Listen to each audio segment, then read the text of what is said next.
Hi, everyone, and welcome to my show called We Were Lied to About 9/11.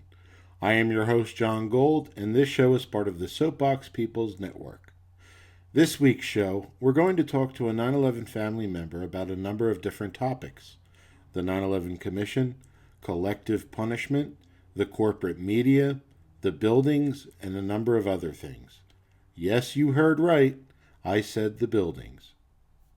Okay, this is John, and I'm here with Bob McIlvaine. How you doing today, Bob? Just fine, John. How are you? Oh, I'm doing great. I had breakfast with you this morning. Thank you very much for it. All right, I'm going to read your bio.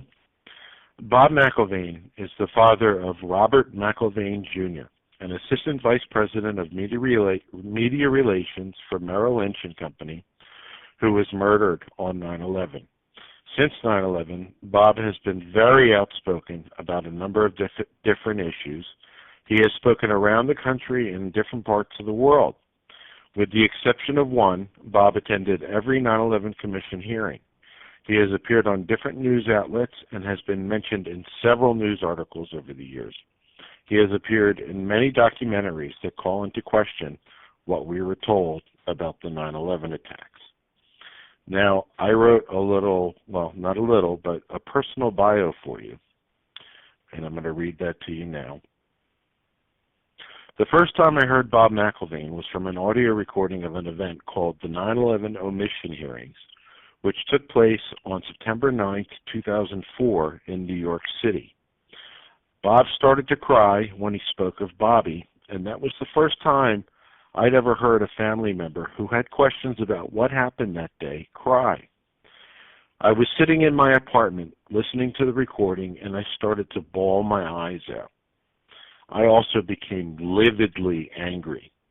I had always supported the families, but from that point on, I swore that I would do everything within my power to make sure they had real truth, accountability, and justice for what happened on 9/11. The first time I met Bob was at a Chinese restaurant on March 1st, 2006. The purpose of the meeting was to try and convince a friend of then Representative Curt Weldon's to get us access to a town hall meeting of Weldon's. For those who don't know, Curt Weldon was very big on the revelations concerning Able Danger, and we wanted to let him know about other issues. He was my representative, and I delivered books about 9/11 to his office and tried to get a meeting with him, but was unsuccessful. Anyway, at that restaurant, I was so honored to meet Bob. I made sure to tell him that outside of the restaurant when we first introduced ourselves. The meeting with the individual was a success, and we got our access to the town hall meeting. Unfortunately, nothing really came from our meeting with him. Since that time, I've been to different events that both Bob and I have spoken at. I have defended him once against a horrible reporter in Arizona during a press conference. I got the chance to travel with him for hours so we could speak in Keene, New Hampshire. We marched together in New York City for the first NYC Can Ballot Initiative. As the MC, I was privileged to introduce him during the Treason in America conference. Some of you may or may not know, but on May 22nd, 2013, I broke my back. I had to stay in different nursing homes for about 7 months until I could get an apartment. Bob would come to visit me at the nursing homes as often as possible.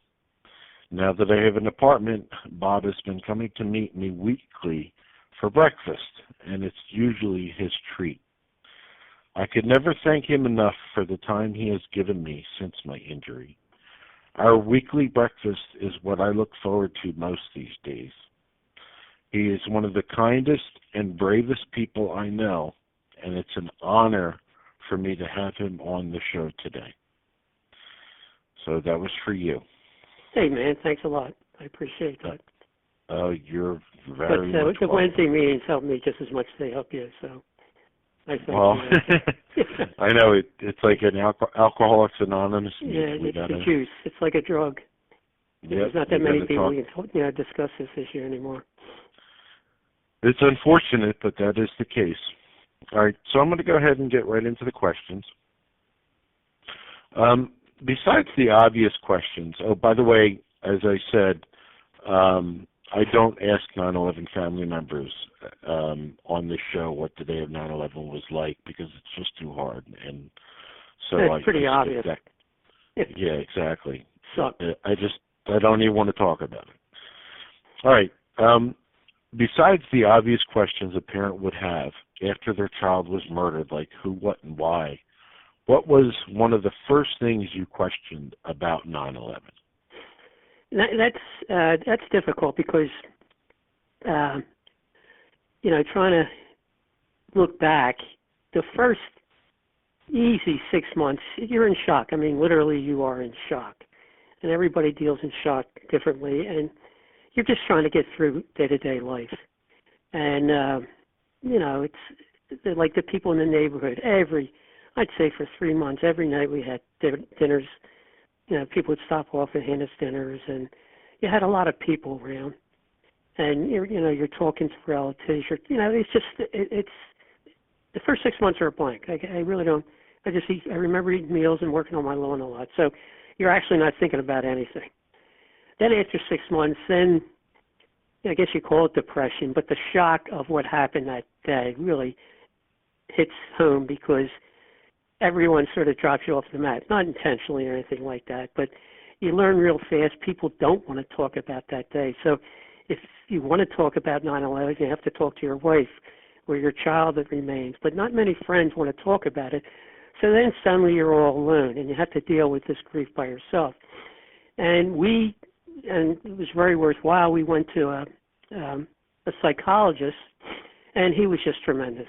We just talked, and you learn that you grieve differently. Everybody grieves differently, and the fact that we could have that conversation, and we do know people that have lost their marriages because of what happened that day. It's just you just don't know because grieving is so much different. So it's almost like we spent a year grieving, and of course you never stop grieving. And the one thing we have learned, one psychiatrist told us, is that the grieving, the process is the pain never goes away, but as time goes on, it gets better. You never stop grieving, right? Or I forget the exact quote. Well, it doesn't matter. But in other words, the suffering gets better. The pain never goes away, but the suffering does get better. And that's the truth. After 6 months, you catch yourself laughing a little more. You're not thinking of it 24/7. So in answering that question, almost to a year, not a year, but close to a year, or I'd say 6, 7, 8 months, you're just, you're a blank slate. You just don't know what's happening. You're going, I went back to work, and my wife went back to work. I went back to work in January of 2001. So work really filled in. So when I finally got involved, and how I got involved is a group called 9/11 Peaceful Tomorrows. And at first, I really wasn't thinking about the culprits of 9/11. I was a history teacher. I just didn't know what happened. The obvious thing was the terrorists, struck the United States. I didn't necessarily believe that, but certainly I hadn't gotten my so-called thinking cap on and thought about this whole thing because I was just trying to survive. And Peaceful Tomorrows, and again, I can't tell you exactly when I joined Peaceful Tomorrows, but it's probably the greatest thing I did at that time because I really, of course, the war talk started, the talk of going into Afghanistan, the talk of, they were from Afghanistan and we had to go. I didn't want any parts of war. I just said it was still a crime. And I certainly know, I knew of Vietnam, false flag terror, but again, I wasn't necessarily relating it to 9/11. But I joined Peaceful Tomorrows. And so to answer that question, I really wasn't involved in the dynamics or the dialogue of what happened that day. And then I really can't tell you exactly the first thing, but I would guess, I think the first thing I questioned was, why weren't those planes shut down by American flyers? Well, I don't know when that would have come about, but I just spent so much time. when I was with Peaceful Tomorrows, I just felt so good what I was doing. I was trying to stop a war. I was talking in high schools. I was talking in colleges. People really wanted to hear a message from someone that lost a child that he didn't want to go to war. So it was a great message, and it made me feel good. It made people feel good. So it was more about making me feel good, not necessarily getting answers. So well, it's interesting because, as I've said before, on the day of 9/11, the very first question that I had after the Pentagon was hit was, where the hell is our military? And I didn't question anything.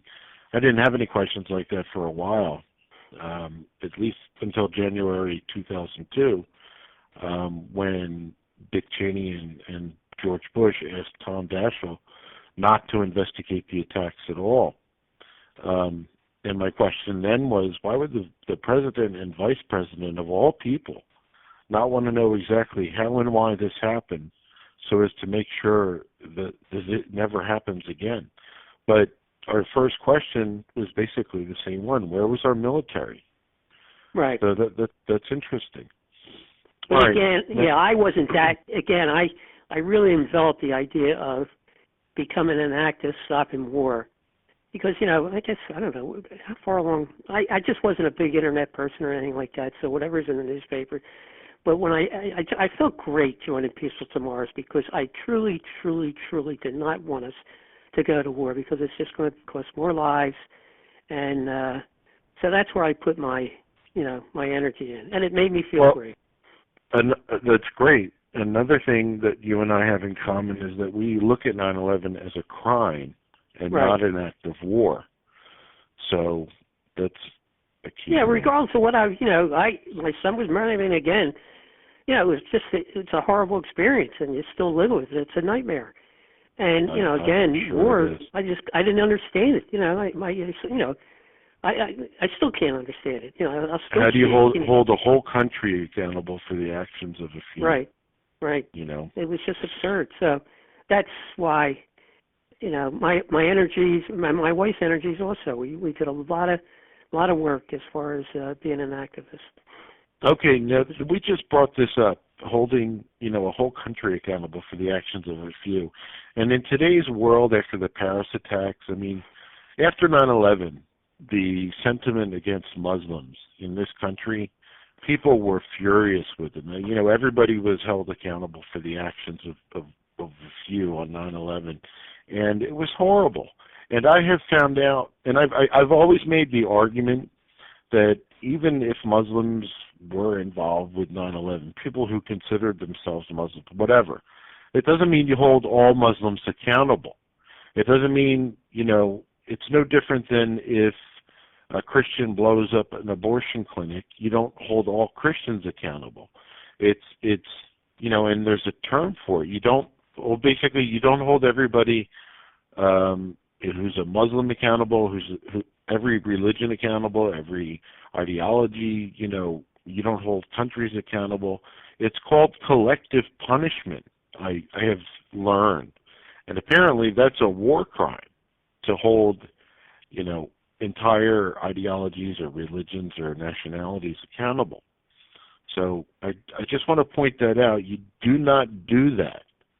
And that's what a lot of people are doing today, especially after the Paris attack. Right after 9/11, I was working in a psychiatric hospital, and I know one person in particular. I was very good friends with, was a Muslim. I never looked at him. I really didn't.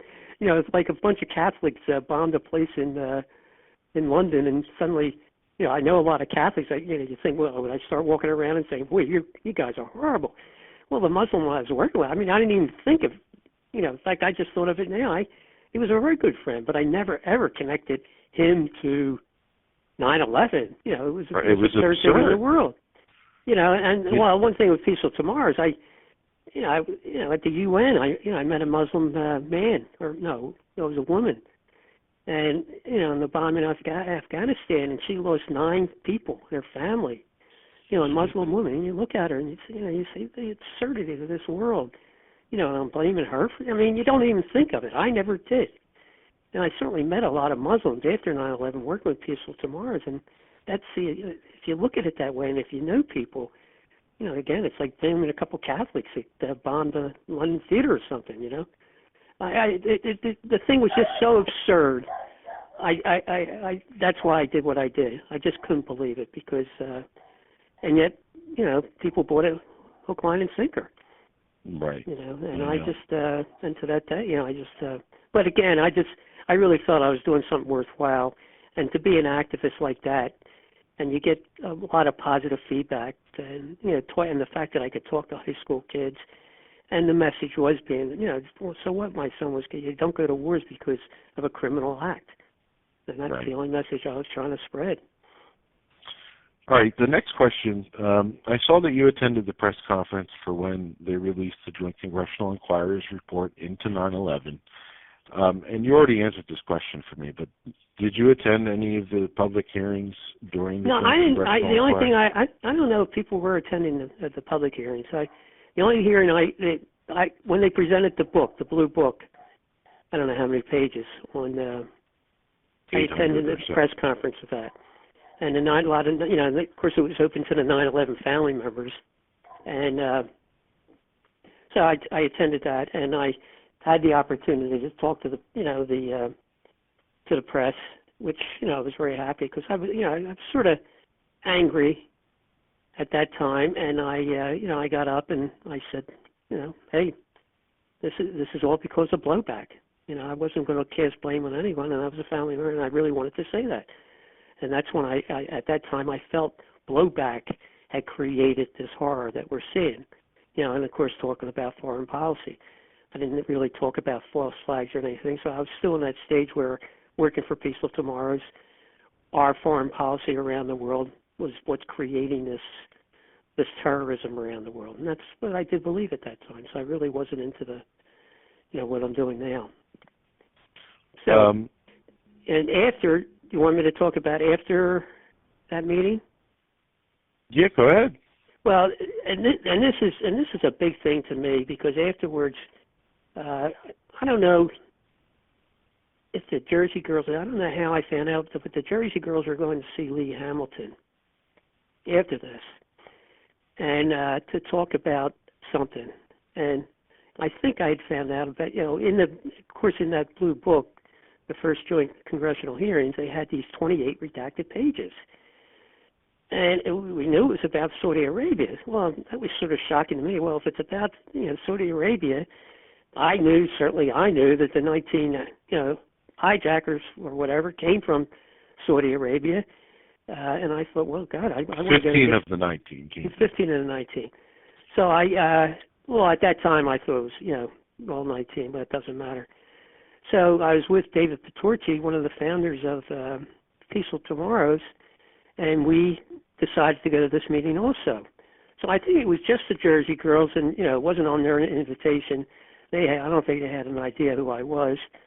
And but anyway, we went to the meetings, and this was with Lee Hamilton, and it was a very cordial meeting. But everyone was upset. Well, how can you redact these pages?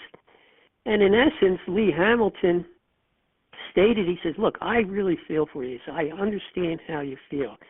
But these were his exact words. He says, but because of national security, we cannot release those pages. Now, I'm curious, why was it Lee Hamilton? I'm not sure. Time? That's a good question. I just think, I just thought of that too, and I don't understand. He might have been there at the joint, and you'd have to ask one of the Jersey girls, to tell you the truth. I don't know exactly why they decided to go to his office. Why wouldn't they go to Bob Grand's office, or why not to Porter Goss? Porter Goss or something of that sort. So, but anyway, I knew that they were going, and I figured, well, if they're going someplace, something important's happening. So I remember John Judge drove David and I, because he knew where it was, and he drove us there. So we just walked in, figured, well, we have every right to hear this too. Right. And there's currently an effort underway to get the 28 redacted pages of that report released, and there's been an effort for years for years and years and years to get these pages released. And I remember in 2006, the September 11th Advocates, or the Jersey Girls, released a petition, and these pages were part of their request. And they had 17,000 signatures, and they brought it down to D.C., and it was ignored. So I know that these pages are important to the family members. Do you have anything to say about that now? Well, yeah, I'm just afraid that people think, well, we come out, it's like the United States, I think they're figuring a way to throw Saudi Arabia under the bus, and they're going to blame a few people. Those people will disappear, and it's the end of the story. But that's okay. I just think it's opening up a can of worms if we talk about it. But can I just say something about Lee Hamilton?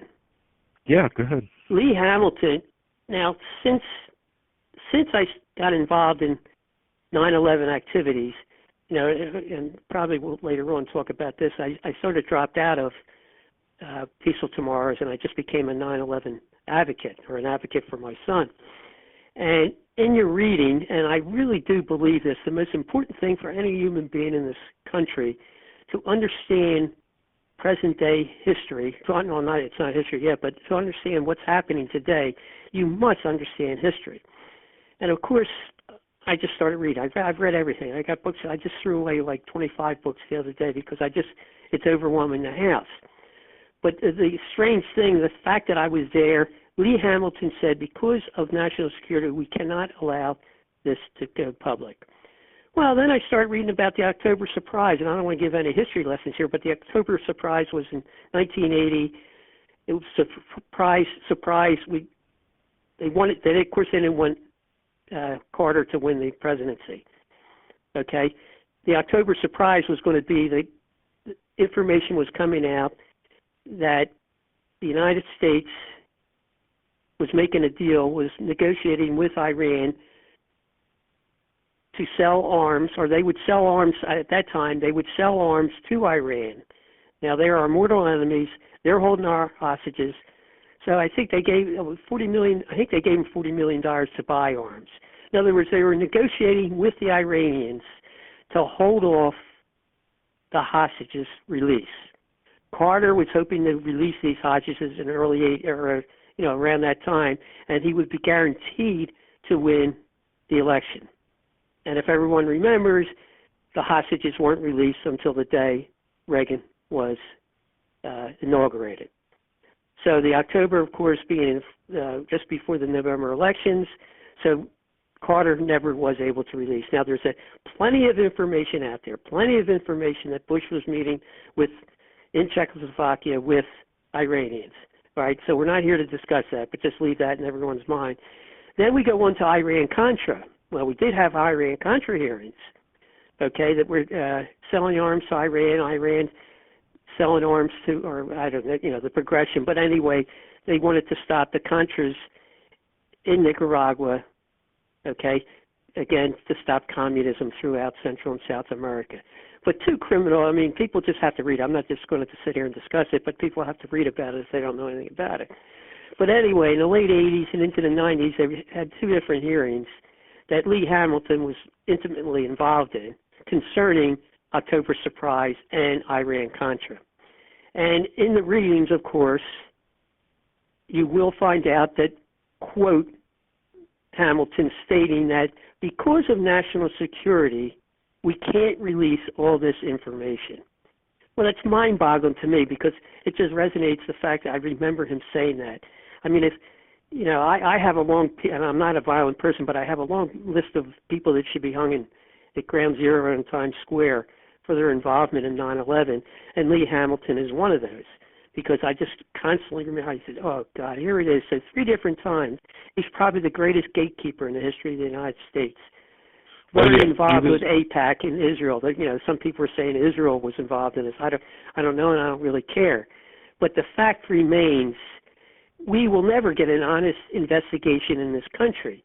I mean, like people are calling for a new investigation of 9/11. Well, that's a joke. I'd rather say, hey, I'm investigated. Lee Hamilton was intimately involved in the covering up of 9/11.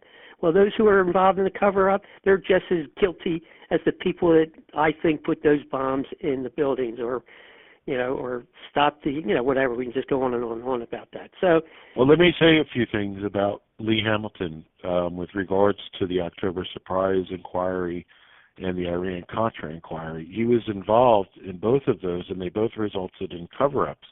One of the interesting things about Lee Hamilton is during the Iran-Contra inquiry, there was somebody by the name of Chris Kojum who was underneath Lee Hamilton but was working with Hamilton. He followed Lee Hamilton all the way to the 9/11 Commission, and I've heard 9/11 debunkers reference. I've spoken to Chris Kojum, and he said that the Norman Mineta story was completely ridiculous, and and if you know what I'm referring to, Norman Mineta during the 9/11 Commission hearings was asked questions by Lee Hamilton, and he said that on the morning of 9/11 there was a young man in the PEOC, the Presidential Emergency Operations Center, who was talking to Dick Cheney, and he said a plane is 50 miles out, the plane is 30 miles out, the plane is 10 miles out. And he asked President Cheney, do the orders still stand? And Cheney whipped his neck around and said, of course the orders still stand. Have you heard anything to the contrary?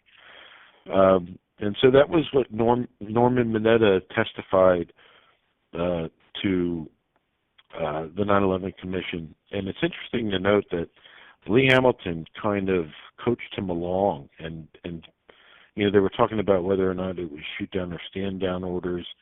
And Lee Hamilton said that, but we found out later that these were shoot-down orders, right? And Norman Mineta said subsequently, I found that out later. He didn't know what orders they were talking about at the time that whole thing took place. So that's the Norman Mineta thing. So Chris Kojum followed along Lee Hamilton all the way from the Iran-Contra inquiry to the 9/11 Commission hearings. All right, so with regards to the 28 redacted pages, I've said this before, you cannot point a finger at Saudi Arabia and not have 5 fingers pointing back to the United States. We were well aware of their connections to terrorism for years. We used it during the Afghanistan war, through the Pakistani ISI, the Saudi Arabia, the CIA. They're all involved in supporting the Mujahideen during the Afghanistan-Russia war. And then after, in the 90s, Saudi Arabia had multitudes of connections to terrorism, and we protected them. If you look at Robert Wright, it was an FBI agent working on something called vulgar betrayal, what he called vulgar betrayal. It all had to do with Saudi Arabia financing terrorism and so forth, and he was shut down. And then after 9/11, we continued to protect Saudi Arabia and so on and so forth. And we've used Saudi Arabia's connections to terrorism, to further agendas. So you can't look at Saudi Arabia and not look back at the United States. George Bush had intimate relations with Bandar. George Tenet had intimate relations with Bandar. And one of the reasons that the families want to get these 28 redacted pages released is so they can get 9/11 into a courtroom and bring this with them. Every time 9/11 makes it into a courtroom, you find out a lot of things.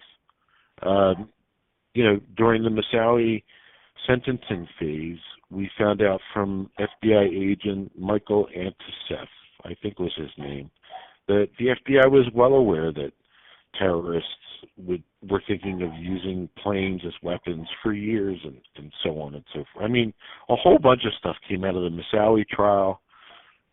So when 9/11, and I think that's one of the reasons they didn't want the KSM trials in federal courts, because once you bring 9/11 into a courtroom, then you have to face a prosecutor and cross-examination, and you have to provide evidence, and all kinds of things have to happen. And I think that's one of the reasons they did not want the KSM trials in a federal court, besides just the torture aspect of that.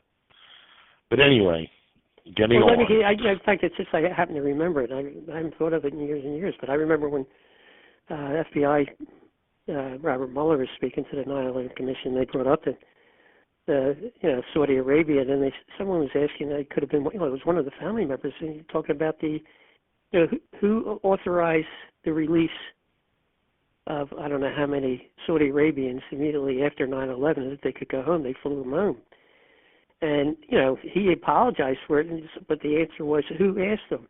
Who allowed them to do this? And he says, I don't know.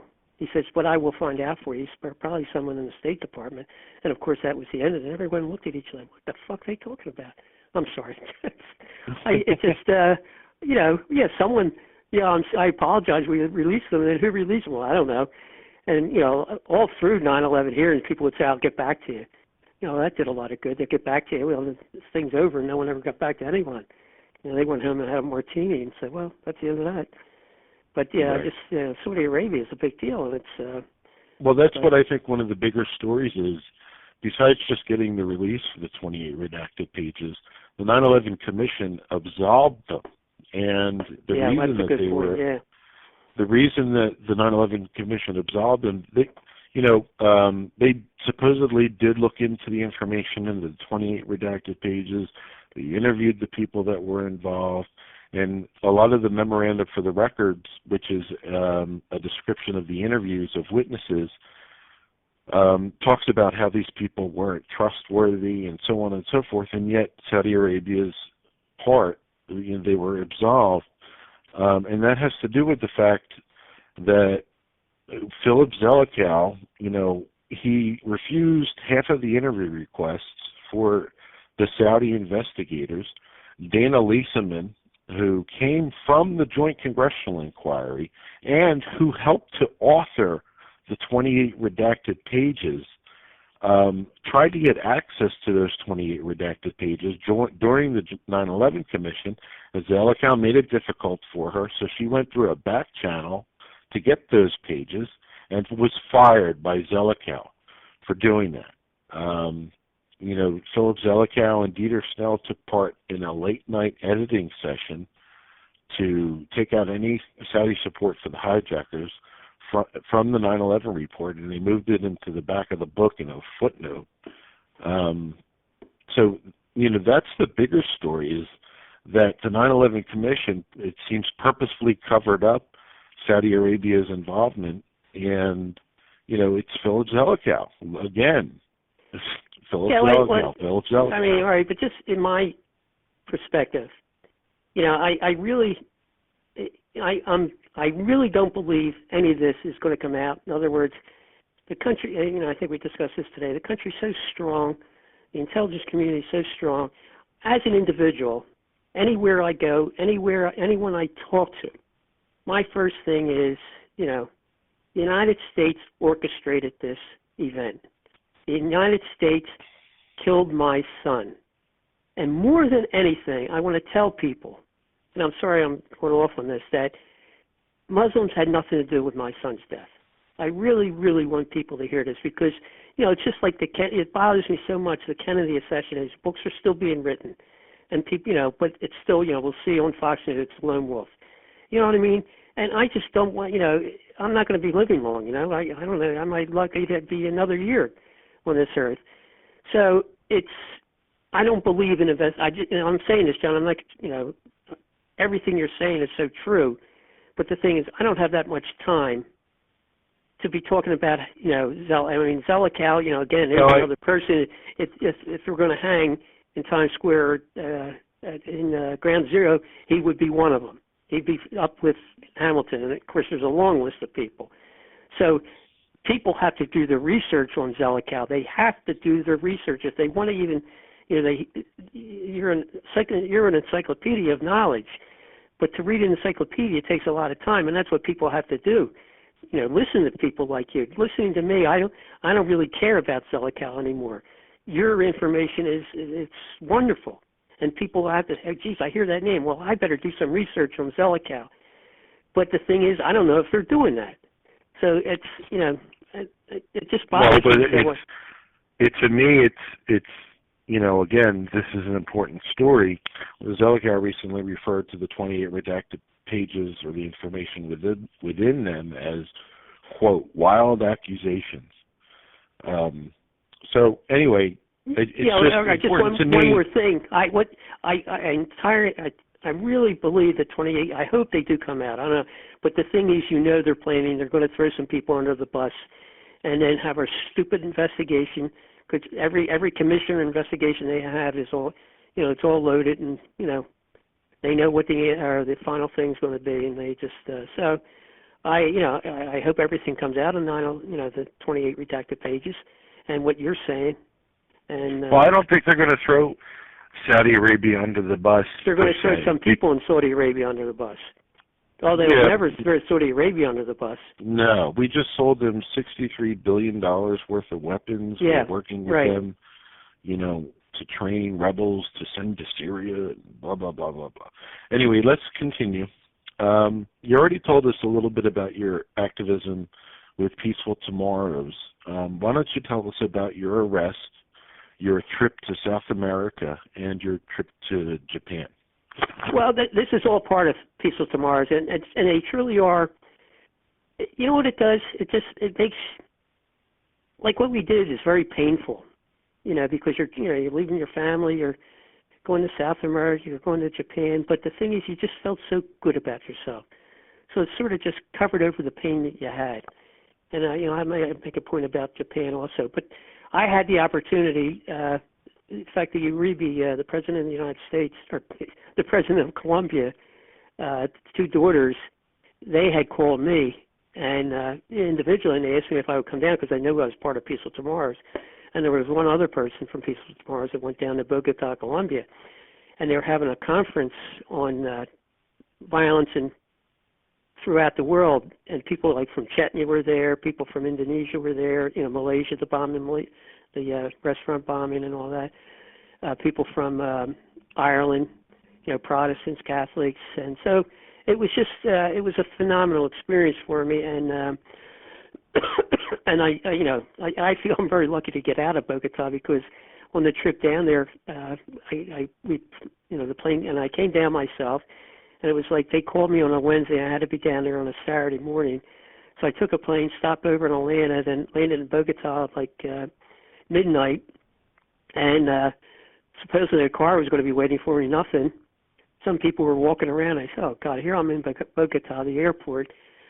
Nothing, absolutely nothing. I'm walking around, I didn't know what to do. So I tried to get back in the airport. They wouldn't let me back in the airport. So I said, "Boy, I'm in bad shape." So finally, somebody I went to ask someone for a phone. A couple of people knew how to, broken English, and I tried calling a couple of people. I couldn't because I couldn't get anywhere with my phone. Well, anyway, a cabbie comes up to me, and of course, I'm saying, "What the hell? I don't know what to do." So he could, he spoke pretty good English. He says, "Where do you want to go?" So I told him the hotel I wanted to go, and he said, "Okay," and he just started driving down this road, and I said, "I'm in trouble." And I said to him, I said, "Look, I'm going to jump out of this car. I don't care how fast you're going. I'd rather take my chances landing on the street and someone taking me to the hospital." But then I carried a lot of cash with me, so I said to him, as I was saying, I took out $200, and I said, "Here, I'll give you this $200 if you take me someplace. Take me to the place I want to go." Well, he just immediately made a left-hand turn and stopped, took the $200 and left me some dingy hotel. And so I said, "Well, this is better than nothing." So then I got into the hotel, and thank God the woman, it was a young girl or young woman, understood some English, and I told her where I wanted to go. And but I didn't want to take a cab or anything. I couldn't walk. So anyway, she let me use the phone, and I was able to get a hold of the hotel, and they said, "We'll send a limousine over to you." So I got the limousine, and the limousine did stop, and God, trying to get home, we were going through these back alleys and broken down streets. So we finally got to the hotel. The hotel was surrounded by armed military people. And I said, "Well, at least I felt safe." So I get in, and I finally met my contact. I don't know if it was one of the Uribe twins, but someone came up to me and said, "Bob, you just don't know how lucky you're alive." And I said, "Oh, my God." So I still shake when I think of it. But the first thing they said to me, he said, you can't believe how lucky you're alive. So probably I think that, what happens in Colombia, you get kidnapped, and here's and during the hearings, I heard this from so many people, and in particular this one young guy who was kidnapped. He was with the FARC for about a year, and what you do, they want to get ransom. This is how they raise money, like with the two Japanese fellows from ISIS. They won $200 million. So what they do, you call your parents, or this guy had called his parents, and his parents agreed. He'll come down with the cash, and so they came down with the cash, gave him the cash, they let the kid go, and they took him. And then I met another guy who was who had escaped. I spent a lot of time with him, and I spent a lot of time. That's where I met the woman, black woman who had lost 9 in her family, and I just met so many wonderful people. I met people from Malaysia that their people were killed in the Malaysia bombing, and at that time, again, I was just talking about. I gave a speech to about 2,000 people. It was just wonderful that I was able to do that, and I just met so many people that what's going on there is just mind-boggling. With understanding that, I met people that have dealt with Monsanto and how Monsanto is what we call free trade, and they take over these poor farmers. And I met so many of these poor farmers.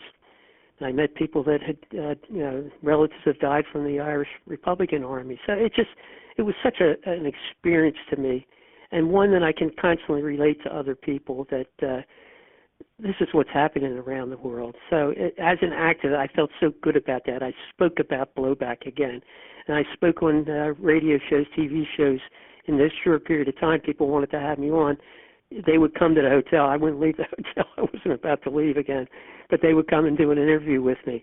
And I was just blasting United States foreign policy. But again, it made me feel great. Then Peaceful Tomorrows, we went to Japan, and we to honor the 60th anniversary of the dropping of the bombs of Hiroshima and Nagasaki, and we pushed people that volunteered, and we were talking about a 5,000-pound stone on a caisson, and we had handlers in front, and we just pushed it from. I wasn't part of the whole thing, but we pushed for like a week, 5,000 pounds up and down the hills, the back hills of Japan, and a lot of Buddhists were with us, and then townspeople would help us. And again, I would speak in villages, all over the place. Every place we stopped, we spoke about foreign policy, wars. I walked with a few Hibakusha. Hibakusha are the people who survived the attacks of Nagasaki and Hiroshima. And the one thing I learned in those walks was that they don't want to be looked at as a victim. We just want to eliminate wars. Wars solve nothing. So again, getting back, I felt so good. The pain that you suffered pushing those stones was monumental. 100-degree heat, and we're walking up, 30-degree inclines, pushing 5,000 pounds. Well, if you didn't get these volunteers, the people, little kids would help us, and the Buddhists were the most wonderful. I mean, an 80-year-old Buddhist, and he's pushing this thing. It was just such a wonderful experience. It sort of drowns out your personal pain. You know what I mean? So that was just mind-boggling. And the fact that, we were at Hiroshima and everyone laid down, when the bomb had supposedly hit, well, not supposedly, when it did hit. And it's just the people I met. It's just such a great world experience for me. So now, the arrest. I'm sorry, well, go ahead. The arrest was before all this. As Peaceful Tomorrows, I was an activist in the fact that we decided before the Iraq War, it was on Monday, we decided, it was on Tuesday, I forget the exact date, November? I don't know. But 2 days before, we were planning to do an arrest, activist arrest at the White House. And we came down the weekend before, and many of people just met at a church, and we talked about nonviolence. And that's very good for me because I have a bad temper. And someone comes up to me, I'm ready to fight. Not that I'm a fighter, but I'll tell them to stick it up his ass. And of course, that might start a fight.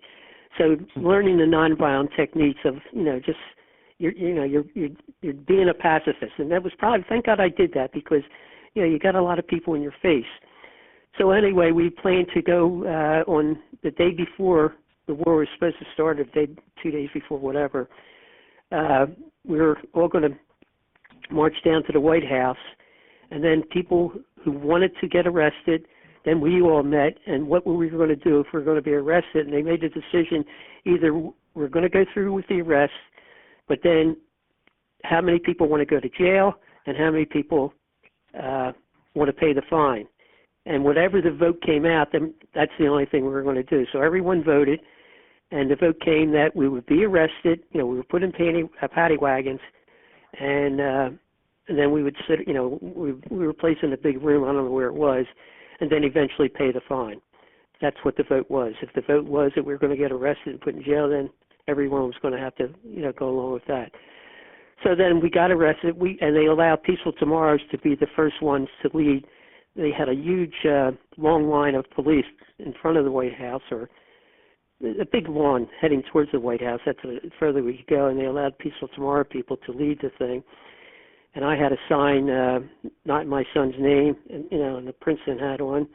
And then two Peaceful Tomorrow people, the three of us, grabbed arms. And so we led it up to the police. And the one woman she wanted to lay down and be carried. And I said, I don't want to do that. I just want to have some dignity here. So I just said, let's just walk through. And the cops are very nice. They said, well, if you start walking through, you're going to be arrested. So, so that's what we did. So they took off the buttons off my, they had buttons of Bobby on the sides, and they took them off.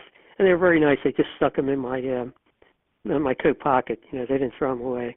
And they took the sign away. Then they put us in cuffs, and then they put us in paddy wagons. And then, we waited there until, and I met some really neat people, some wonderful people. I really did. In the whole experience, I met some wonderful people. And so anyway, we were in there. Then they took us where they were going to hold us, and they hold us most of the day. Then we paid the fine, and I went home. And I called Helen, my wife. The first time that I was arrested was with Cindy Sheehan, and it was in front of the White House, and I had dedicated that arrest to Bobby. My second arrest was I chained myself to the White House fence, and I dedicated that to the Jersey Girls. But I have always wanted, like, the family members who have questions about 9/11 and so forth. Imagine the statement that would be made if it'd be unbelievable. To the White House. Yep, unbelievable. And you got like 1,000 family members, or 100, or 50. Right. It's, even 25. Just get 25 down there and get arrested for the lies of 9/11 and so forth. Yep. Right. So, I'd love to see it. Early on, you looked at 9/11 as blowback, as you talked about. When did your views about that start to change? Well, when I mentioned Mueller, that was one of them. I really haven't thought of that in years. But, of course, the main one, and I don't know the exact date, but it was when Condoleezza Rice, I get so, can we add that to the list of people who should be hung at in Times Square or down at the, and I'm not I don't believe in capital punishment, but if I would hang somebody, that's I'm glad you did say that. You don't believe in capital punishment, but, whatever. I think I would allow that.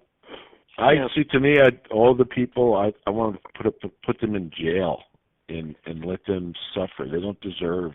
Well, I think in the long run I wouldn't want it, but I'm just saying that out of anger. No, to a family member, you believe, whatever. But I'm just saying, from my point of view, I want to see them in jail and whatever. Yeah, but anyway, I know if they were going to send them to a jail with a bunch of murderers in Albuquerque, New Mexico, or something like that, where the gang members are, that's where I'd like to send them. Yeah, exactly. All right. So when did your views about blowback? I forget the exact date, but it was August. I'm saying whatever the date was of Condoleezza Rice. But her testimony was unbelievable. It was about the August 6th memo about Osama bin Laden attacking the United States, and I really thought that these people were trying to find out something, and even to anybody on the 9/11 Commission that really wanted information, I think they finally realized this is all bullshit, because she was just, what a professional bullshitter, what a professional filibuster. I just remember, of course, Ben Venice, he was so pissed off. He says, I just want to know, answer that question I asked you. And of course, she just went on to, some stupid shit. You got to understand the context of what you're asking, and it's just absolute. If you've ever seen a filibuster, like an old Jimmy Stewart movie, where he filibusters for a couple days, just nothing but bullshit, and everyone. And people have to remember that each commissioner only had 5 minutes. So it was easy to do. It's not like Ben Venice could sit there and say, all right, bullshit for the next hour. I'm going to wait till you answer that question. Well, they didn't have that time. So she could just say anything she wanted. Well, I was just absolutely livid. I didn't know what to do. And in fact, after the whole session, a lot of 9/11 family members went up to Condoleezza Rice, like shaking. I said, what the fuck are they shaking her hand for? I mean, I was really pissed off, and that's when my whole attitude changed. I was doing a CBC or CBS up in Canada. I had to play an interview after that, and that's when I lost it. I said, this is all effing bullshit. I said, this woman should be put in jail. This whole 9/11 commission here, it's all bullshit. And that's when from then on in, I was angry. I dropped out of Peaceful Tomorrow. I'm going to keep that anger. I have to tone it down. But I want to tell people everything about 9/11 is all bullshit. And of course now the only thing I'll say, hey, the United States orchestrated it. I mean, if you don't believe that, then you're an idiot. And I mean that in the sense that they haven't spent any time looking into it, which most people don't want to do. And that's my whole life changed since then. I stopped with Peaceful Tomorrow. I'm sorry I did because I felt so good, and I really have to learn to tone down my anger. I'm doing something like this, and I got to remember as soon as this is over, I'm done with it. Whatever happens, happens. But the thing is, I've had that opportunity, and I do want that opportunity to tell the world, and I have had that opportunity that, we'll talk about Bobby, that Muslims did not kill my son. And everything about what's happening since then is all based on a goddamn lie, period. And that's what happened when Condoleezza Rice spoke, or not testified. It's interesting, you talk about the anger, and the anger helps to drive me. It's not just me wanting the family members to have real justice and, truth, accountability, and all that in the world. It's not just that, it's the anger that helps to drive me to do what I do. And it's interesting, I just had a conversation with a friend yesterday, and she told me that I do not believe what you do about 9/11. And I said, well, have you looked into it? And she says, no, not really. And I said, well, you're basing your beliefs on beliefs. I'm basing my beliefs on information. So as soon as you're ready to start looking into this, I told her, you let me know, and I'll be more than willing to help you out. But the myths of America are very dangerous, Well, that's a very good point. Right, it's all based on beliefs. But then, like if you mention to someone, well, Iraq, they lied 935 times about going to war with Iraq, and you believe that, or you don't believe that, but you believe everything they tell you about 9/11. I think that's a very good point. Right. It's belief. You're right. Well, I used to be like that. I was like that. The government would never lie to me. The TV would never lie to me. And, for a while, I was on board with the whole revenge, kill, carpet bomb the Middle East people. And as I said, I obviously learned that that's wrong. But I was like that. Like every other American, I was just ignorant, and I didn't care about what our government did. And it's the responsibility of all of us to care about what your government does, especially when it comes to murdering people. My God, if you're not going to get angry over the fact that we've been killing thousands upon thousands of people over a lie, I don't know. It's disheartening. And as I told you today, one of the things that I've learned since becoming injured is the fact that most people are inherently good. I roll around on my scooter, and people get the door for me, and they could be Democrat, Republican, left, right, up, down, doesn't matter. They're good people. And I just wish that people would take the time to really look into this issue, which is a pivotal issue of our age. Well, it just upsets the apple cart. It's just that, well, you have to make a decision. If you have kids, that means every one of your friends, you might not have any friends for the rest of your life. You might not, how can you do that? I mean, I still have friends. I did it. Huh? Well, I'm saying it. I'm saying I did it. I gave up all my friends. But basically. But if you have, I don't know. It's the way it is. You have to make a decision when you. It's just that they believe in the exceptionalism of the United States that's been drummed into you since first grade, and they just can't do it. It's. I know. Well, once you look into this information, you have to make a decision as to whether or not you're going to be active or sit on your ass. And right. A lot of people, are comfortable sitting on their ass. Well, I gave you just one let example. somebody else take care of it. A guy worked with Bobby was at Merrill Lynch, and we still deal with Merrill Lynch, and the guy I dealt with for years after 9/11. One guy said to me, he said, you've told me about 9/11. He said, I decided to look at it, and he says, I think you're absolutely right. And he's been active. Well, hold on, I tell you, they do not. He's not at Merrill Lynch.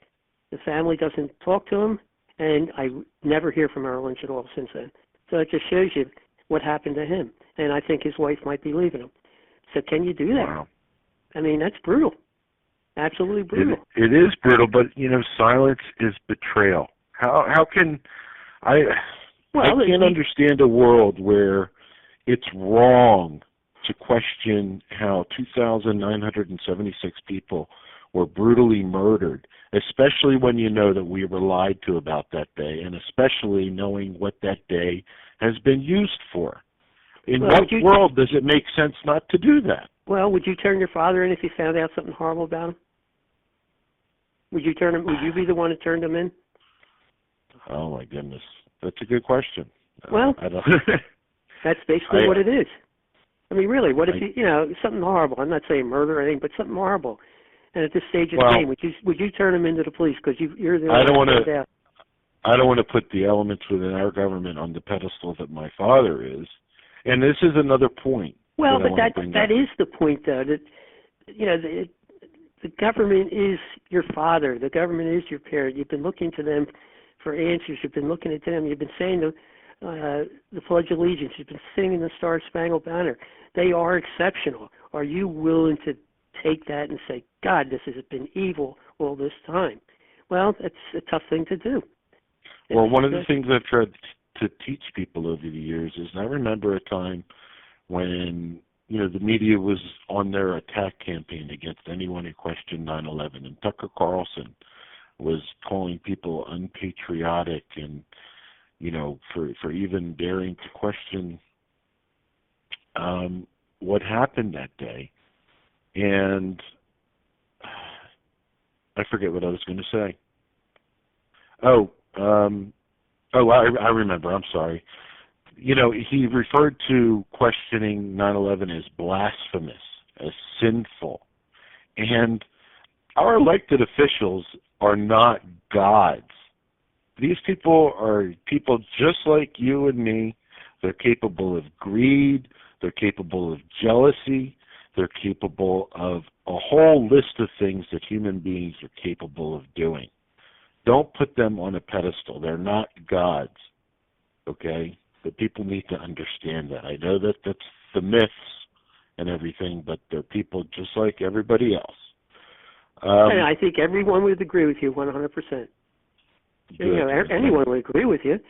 I mean, God knows how many people I know with Ivy League. Do you pray to Dick Cheney? Ask yourself that question. Do you pray to Dick Cheney? No, I do.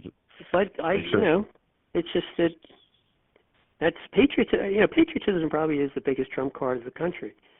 Everyone is really petrified of not being patriotic, because then you lose anything. You can lose your job. You can lose. It's just that's a huge trump card, and that exceptionalism of the United States. You certainly have people that do bad things within the government, but the thing is, it always works itself out. So I've given up on worrying about that. Well, To me, we're a nation of cowards. And that's the way it is, and it's the way it's always going to be until people. I don't know that we're a nation of cowards. I think we're a nation of people that have been fooled by the empire's tricks. And we'll get into that a little bit later. So I'm going to get into the next question. And you love reading about history, and what events throughout history do you think people should take a look at? Well, let's keep it in this century: World War I, World War II, Vietnam War, the Korean War, and 9/11. You question everything. I wouldn't. If it's war, I go by Smedley Butler. Great book. It's a thin book to read. Everyone should get it.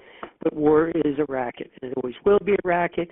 And the people that become billionaires because of the war on terror, people became billionaires. Everything is a racket.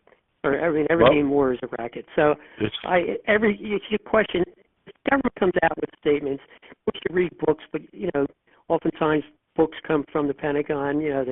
It's edited by the government, so you're not even sure about that. But you just got to read. Obviously Vietnam, obvious false flag attack. World War II, the Spanish-American War, that was a false flag attack. Lusitania, so I would tell anyone just, you can't question, you have to question everything, especially after this. Yeah, definitely. And I just want to let people know that I read and recorded the entirety of War is a Racket for Cindy Sheehan's soap opera. Oh, did you really? Yeah, it's available on her archives for her show. Well, I said War in a Racket is a racket. It's the most decorated Marine in U.S. history, or it was at least that time. I don't know, still is. And he was a Quaker. He was a Quaker, and it's funny that it's a funny story. I believe he was a Quaker. I'm the one who coined the phrase 9/11 truther, and when I did that, I was trying to inspire somebody who was getting a lot of flack for talking about 9/11, and I said something like, "You're a 9/11 truther. You're doing the right thing." And in the back of my mind, I was thinking of the word Quaker, because we're from Pennsylvania, and I just put the two together and got truther. Oh, anyway, really? How about that? Yeah. Well, it's in my book. You read my book, right? Yeah. Okay. But I don't remember it. And you highly recommend it, right? Yeah, of course I would. Okay, good. All right. The next question, and before I read it, I just want to say this. Bob is the only person I'm willing to have on to talk about the buildings. As I've said for years and in my book, if it's still an important question to the families, and I know several of them that still have questions, then it's an important question to me. So I'm putting up and not shutting up. This isn't for any 9/11 Truth Group or any controlled demolition advocate. It's for the families with doubts. It's for the historical record.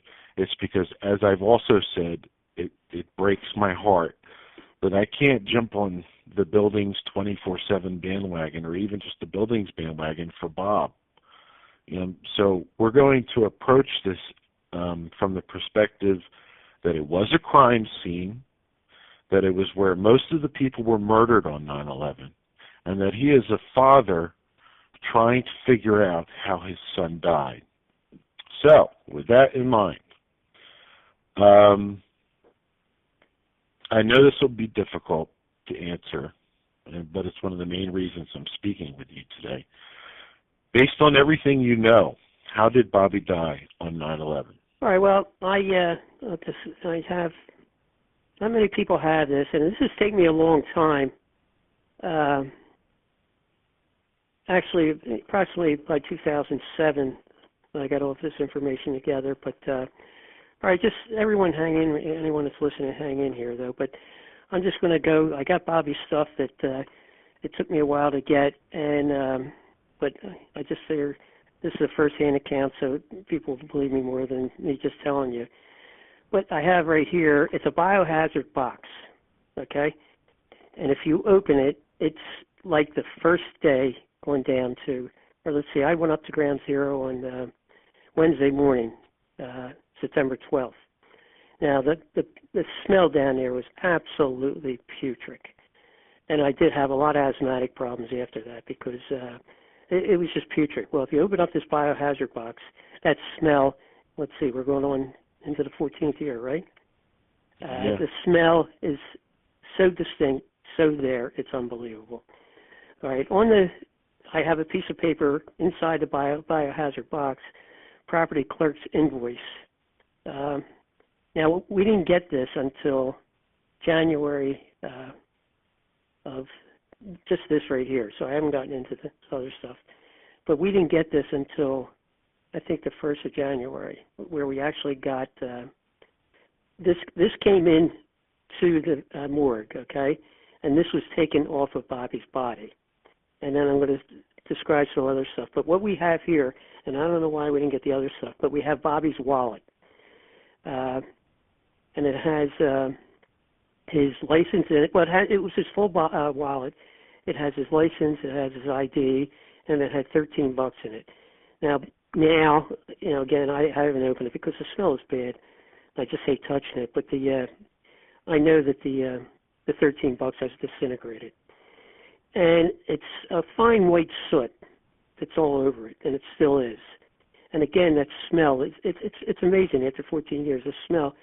As soon as I open the box, it just hits you right in the face. It's like someone slaps you in the face to show you how bad that smell was. I'm very glad that I have nothing like that, but go ahead. But well, it's great having it because, you know, we're one of the few people who do have something from a body. And that's right, it's here. The officer was Martin Williams, and he met us. In fact, he met us at Bobby's apartment on 66 between 1st and 2nd on January 7th, 2002, and he handed this to us. And so it was great getting that. I mean, just the fact that we have Bobby. We were thinking of giving it to the museum, but no, I just decided that we'll keep this. Now, as far as Bobby's concerned, I talked about all the things that I was doing after 9/11, Peaceful Tomorrows, going to 9/11 commission reports. And then I just suddenly felt, I really haven't looked into it. And I knew that his body was found. We went to the morgue that week, and we, it took us a long bit, and we went to the morgue. We were there all day Thursday, and they released us. We finally we had our funeral director come up and picked up the body, and we took him home that week. And we were lucky to get him, and we had a police officer. I've still been in contact with him. He drove us around all day, and we finally identified Bobby from his teeth up in, he had been to the dentist. And from that, we were able to identify, in other words, they just couldn't go by the wallet. We had to in some way find out if that was his body to release him. And from he had crown work done, and from the crown work, we were able to positively identify him as Robert Mcilvaine. And of course, I'll get into the injuries real quick because the only thing he had was his teeth. And thank God that we were able to take him home and bury him. Now, I never identified the body. The coroner. Before you continue, I'm sorry. Before you continue, you got all of Bobby's body back for the most part, correct? Well, I'm going to go right over that now. Okay. Okay. So they have a body, but the coroner said I really didn't know what was there. We know we got obviously the teeth are there because of that we took him home. So we took him home and then we buried him the following Tuesday. And so again, I can't believe how lucky we were because there's not many people that have a burial site and supposedly a body. But here's the Office of Chief Medical Examiner, City of New York intake form, disaster 2001. Let's see. All right, we have multiple credit cards and wallet, driver's license. Okay, that's right after his name. Yes, ID, yes. Age, race, they didn't know for sure. Sex, male, they were able to tell that. And then next line, partial body, absent, upper extremity, and most of head. They x-rayed his feet. His feet were intact. Now, this was all done early 9/12. Next page. Office of Chief Medical Examiner, City of New York. Charles S. Hirsch, MD, Chief Medical Examiner, 521st Avenue. So this is where the morgue was, 521st Avenue. Name of deceased, Robert G. McIlvaine, height 5'10", skin color white, race white, age 27. Rigor mortis, none. Liver mortis, not visible. Temperature, cold. Other most were, I don't know, something in the face. I can't understand that. Hair color, all right. Other including injuries. All right, well, it's clothing. He also had a black belt, which he never got. Gray black dress pants, blue boxer shorts. They have here blue boxer shorts from Gap, 34-33. Black dress pants and 2 black socks. Well, he was blown out of, or there's no, just remember that he was blown out of his. Now, of course, they didn't say that. I'm saying that, but he was in his socks. He wasn't in his shoes. So whatever happened, he lost his shoes. Now, I assume it's because of the force of the bomb. Next page, same thing, intake form. All right, partial body, absent upper extremities, most of his head. Okay, so this is the report that was given. Oh, then the final page, they have, I'd say like a 12-inch figurine of a body, of a male body. Okay, I don't know if it's a female body too, but in other words, like you're nude, standing with your hands open, and then right. Someone standing back facing me, so it's front facing me, and from the mouth up, it's all missing. Laceration, multiple lacerations of the chest. It's they've drawn numerous lines into the chest. Left arm, exposed compound fracture. Right arm, missing just below the shoulder. Multiple fractures of the left leg, lower left leg. On the other picture you have multiple skull fractures, but it was intact, okay? So everything that I'm looking at is that everything above his mouth was missing, okay? And of course they go on here and they say eyes missing, nose missing, and we do have, well, I'll talk about that in a second, but that's the initial report that they gave us. Now, I sort of ignored that. We put that away. And then I think it was in 2007, we got a call from the medical examiner. He said, this is the question they asked, is if you had other parts, would you be willing to take them home? And I said, of course I would. We had sent what they did. They asked you to send DNA in to the medical examiners, and in case there were other things that could be found. And it was very difficult for a lot of people to do that. They just weren't sure what to do, but I definitely wanted to do it. If there was something missing, I didn't want them sitting in a goddamn envelope and where they're putting all this stuff was in some dingy place. Just the thought that my son's parts were in there, it just bothered me no end. So I said, of course I would want anything that was part of Bobby. So we, got DNA from his old brushes, things of that sort, sent the DNA up. And this was a very difficult decision for a lot of family members. And, people did this, and suddenly they're getting, like, every other week they're getting parts. You would get a call from them, and then they said, we found a part. Can you come up and pick it up? And when this all happened, I said, well, I can't make that decision. My wife and my son will have to be part of that. And I talked to Jeff, my son, and, of course, my wife, Ellen, and they both agreed, yeah, of course, if something's available, we go up. But, of course, my wife didn't want to go up. Jeff didn't want to go up. So, anyway, we did the DNA, and they called, and they said, well, if we found something, would you be willing to come up? And I said, of course. They said, well, we found something. So I went up, and this is very tough. It's all right, Bobby. But this was like 2007. It's all right, man. No, but I think it's good to talk about it because this is it. It is what it is. But we found here, and I'm so happy I did it. I mean, you can't believe how good I felt coming home. That, it's not sitting in some goddamn trailer, and you have people that still have their loved ones' parts up there, and I don't understand it. But I guess looking at me right now, after 14 years, I get this upset. But hey, that's good. I'm glad I'm upset. But why don't you compose yourself a minute? They gave me, I have it. It's still sitting under our bed. Brain parts and skull parts, and neither one. Well, actually, there's only three, but they're, from the size of a $50 to the size of a quarter. But I actually brought home pieces of his brain and skull from New York, and I actually felt great. You can't believe how great I felt about that.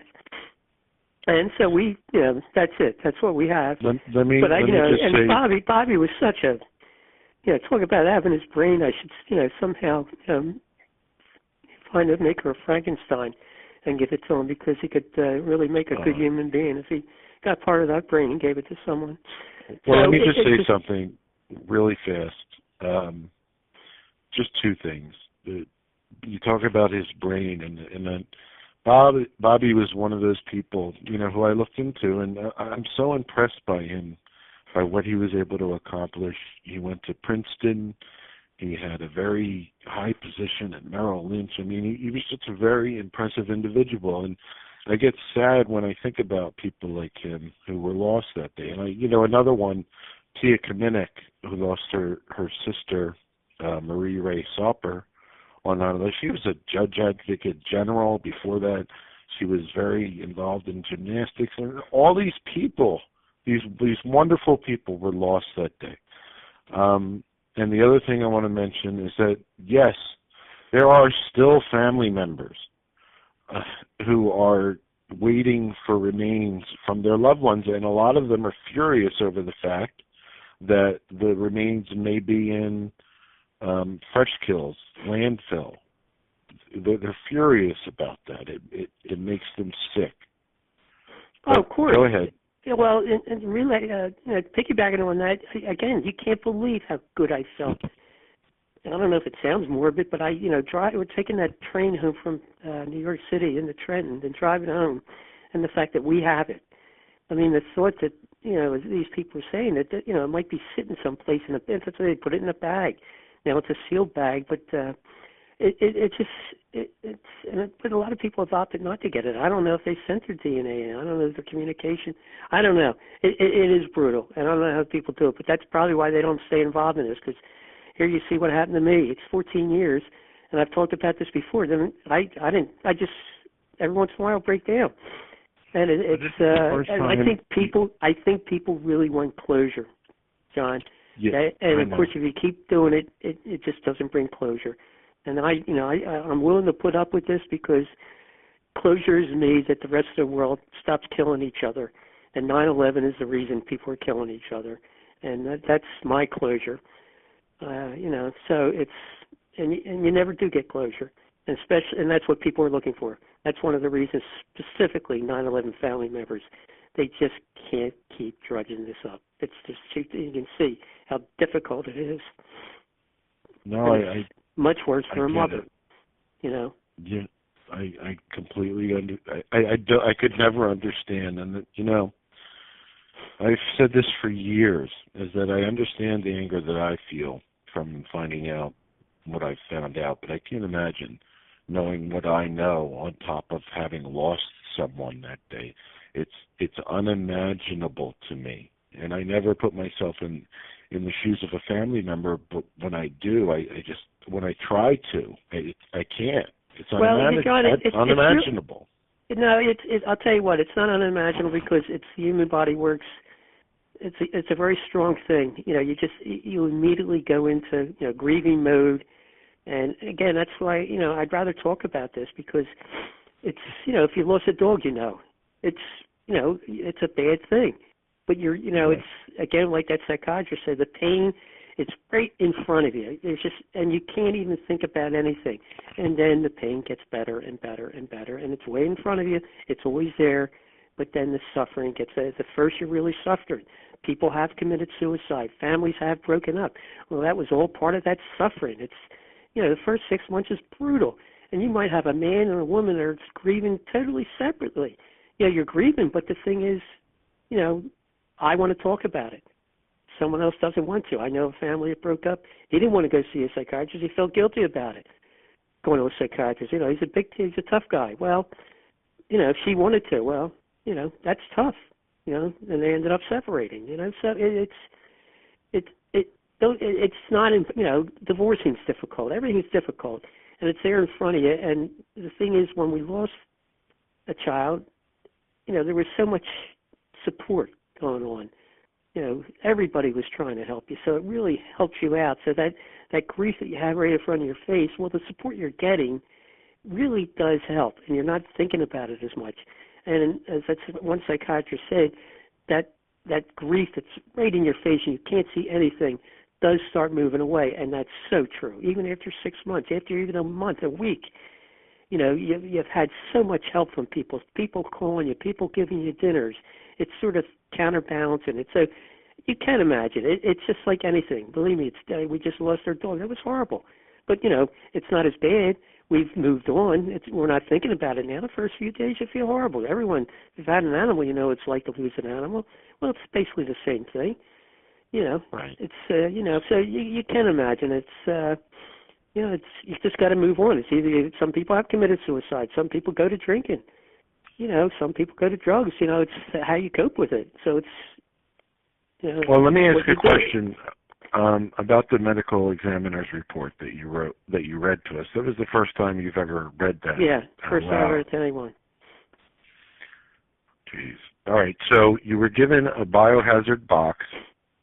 You were given a medical examiner's report, and based on... All right, hold on. Let me first get to that medical examiner's report. I haven't finished the story on that. So we got Bobby's wallet, left it alone, did all my stuff with Peaceful Tomorrow, so forth and so on. It wasn't until 2007 that I started to look in. I said, I really haven't found, everything. And that's when I called the medical examiner saying they told me about the DNA, and then I got a separate medical examiner's report from that, and that's when I paid. So it wasn't until 2007 that I get the actual what the injuries were, so forth and so on. They released that with the pieces of brain and skull. Okay. Right. So in other words, all this wasn't done until 2000. So I basically said I didn't have the guts to do this until 2007. I was so doing my own thing and making myself better. And I said, "Oh, this is great. I'm making myself better." But we still haven't gotten the final answers of exactly what happened to him. So it's not that far away that I finally got all these answers. And this is when I started looking into, what happened to Bobby. So I really didn't know exactly what happened to Bobby until I started looking into it then. Right. And I've heard you say before that as a parent, you want to know up until that last second what they were doing and, how they were killed. Yeah, well, what brought that on is we have good friends that lost their child and a drunken driver hit their daughter.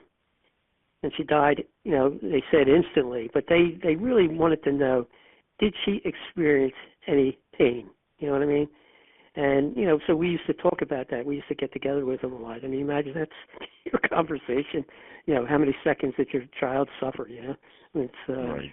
It's horrible, but the thing is, it just shows you they wanted to know if she suffered, and they finally came to the conclusion from talking to doctors that she did not suffer a second. And that's I'm saying I think that's natural, but it might not be natural for everyone. You know what I mean? Maybe some Right. people maybe just don't want to even think about it and let it go at that. So, okay, I'm trying to understand based on the wound. I'm trying to get to the buildings. So, based on the wounds that Bobby received, you think that it was due to an explosion? Well, there's no question about it. And all the work, and again, this has taken a long time before I settled down and really wanted to know what happened to Bobby. And, just briefly give you a description of what happened. He worked at Merrill Lynch, which is across the street from the North Tower. You have the towers and you have West Street, and right across the street is Merrill Lynch. He had just gotten a job like 2 weeks before 9/11. or maybe 3 weeks. But anyway, he was hired. He was hired because he was such a great writer. He was just a phenomenal writer. Like, that's why I like talking to college kids or high school kids, seeing what he got into one of the most prestigious financial institutions because of his writing skills. He had no idea about business or anything of that sort, but he just wrote so well. Any press clips would come from him. And everyone, so anyway, Bobby lived up in 92nd between 1st and 2nd, and he would take the subway down to Fulton and walk from Fulton, which is east of the buildings, and come walking across, and of course walk over and past the towers and into cross West Street and go to Merrill Lynch. Well, of course, that day, everyone was trying to call him. He had a cell phone on. He had over 100 calls, but never did find the cell phone. So everyone assumed that that there was a Merrill Lynch had told us that there was a seminar on the 106th floor, and everyone felt that he had gone to that 106th floor because there was a seminar there and to write on it, or to help out or whatever. And so sort of everybody just lived with that story. And in the press, any bios of Bobby that came out said he died on the 106th floor. Well, of course, in 2007, I've gotten all this. I wasn't positive. At first, some people thought that he might have jumped. No one knew. I mean, the thought that he might have jumped was just so horrible. It was just we couldn't comprehend that. But the fact is, we took a body home. So if he would have come down with this is the first thing I thought. If he would have come down with the buildings, there's just no way in the world he came. We would have taken him home on Thursday intact like that. They would have found him so quick. So anyway, I just, that day I started thinking, all right, so he's walking to the building, obviously wasn't on the 106th floor. And then at first I really wasn't into the buildings blowing up or whatever that they were saying. I said, well, I remember talking to you. I just said, I felt sure what you were saying. That, well, my feeling was that, well, if they say that, then they're going to say, well, then who put the bombs in? And they'll come up with another, I didn't like the idea of talking about what happened that day. But then with Bobby, when I finally got this report, I looked at him and I said, here, an important thing, now they don't say it on this report, but I talked to the doctor, was there burns on him? Now, I could still view the photographs, but then he said, no, there were post-mortem burns on him.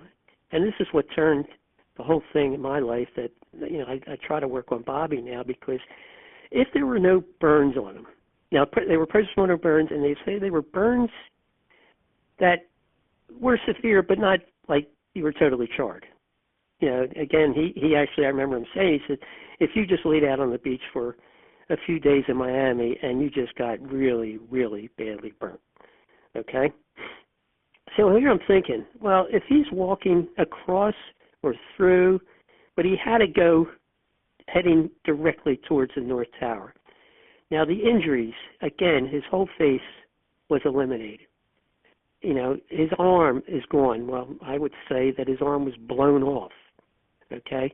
And the idea that lacerations throughout the chest, and this is the one that it said, well, how did he get all those lacerations? Well, my thing is, I think he was walking. Now, I can't prove that, well, I feel that there was a huge explosion in the lobby. And I've been told, from Willie Rodriguez and a couple other people, I don't have their names, that there were bombs going off before. Now, when we say bombs, all right, we'll just leave it at that. Bombs going off before the plane hit. I just think he was walking in, and it was like three people standing there with shotguns and decided to blow him, just let it go. I think he died instantly because he would have made a phone call to us. The fact of his injuries, the fact that he took such a horrible shot to the face, his arm was blown off, there's lacerations, and then in contact with that, blown backwards, and of course that's where all the fractures in his skull come. And the fact that he was picked up so quickly, he was picked up and taken to the morgue before the towers came down. He was picked up immediately. Okay. Okay. So what you're saying is that Bobby went to the North Tower, and before I guess he can get into the lobby, might not have gotten into the lobby, he was blown backwards by something. Right. And the contention from the official account is that it was a fireball. Well, now, before... All right. Now, Well, I wish you didn't bring in that fireball yet. Okay. Well, go ahead. All right. Well, now, of course, I wasn't sure about that. Well, if you look into the idea that he had postmortem burns. Now, if you look at the 9/11 Commission report and the NIST report, and I'm not asking anybody to read either one of them, but the 9/11 Commission report, and this is when I started talking, when I would talk about, I'd go to these things for New York City Can and all those other things. I would like to talk about Bobby and talk about the bombs went off in conjunction with how the towers came down. But anyway, the fact that he was walking in, okay, and the lacerations on the chest, and the fact that he doesn't have burns when he dies. Now, post-mortem means it could have been a matter of seconds. In other words, the blast killed him, okay? He died instantly, okay? No one was able to get a hold of him yet. There was 100 calls going into him. Okay, with that then, with the 9/11 report, they said the lobby, building 77, not building 77, floor 77, floor 22, the lobby, and basement levels were blown up by a fireball. Okay, and then I started looking into, all right, what is a fireball? I've seen many of, what's his name? What are the movies? Bruce Willis. Any of the action movies. Well, yeah, the action movies. I always think of Bruce Willis. He's always in. And, of course, everyone saw the fireball in the North Tower when that first plane hit. That was a huge, huge fireball. Okay? So that's when I started really looking into. I really started jumping on board Richard Gage. I love Richard. He keeps everything alive. But I'm not concerned, as far as me talking now, I'm not concerned about the South Tower coming down. I'm not concerned about Building 7 coming down. I'm not concerned about nanothermite, and I'm not concerned about the planes and the actual demolition of the buildings. I'm concerned about how Bobby died. All right, so from that, okay, so NIST talks about a fireball or fireballs. 9/11 Commission talks about fireballs, but that's the only thing they mention, that fireball caused all this damage. So I started looking into, all right, what is a fireball? Okay, so did you want to jump in now? I just wanted to clarify everything. No, I was. Did you want to say something? I was going to read the account of Mike Pecoraro. Well, could you just leave that for a minute? Yeah, sure. Yeah, you want to read it? Okay. Yeah, I'll read it. Go ahead. I started, if you go into, and, I don't want to spend 2 hours, which I know John doesn't want to do, but if you look into the New York Times, it came out on January 10th, 2002, reports from different firefighters, the documentary reports, or what do they call it? In other words, they gave testimony to what happened that day. Testimonial records. Like just to give you an example, Brian Beaker, firefighter, got there between 8:55 and 9, getting the impression that the elevators were blown out, bent doors, lobby devastated. Robert Byrne, core elevators were blown apart as if giants had punched through tinfoil. Peter Faluca looked like the plane had hit the lobby. Told fireball shot down shaft, blew out all the windows. But he was told this. He did have FBI agents, Secret Service agents, walking around telling people what happened.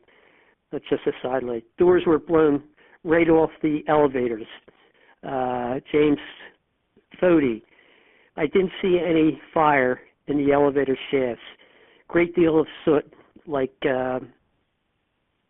white soot, all over the lobby. No elevators were working. We had to use the stairs. William Green, this is the last one.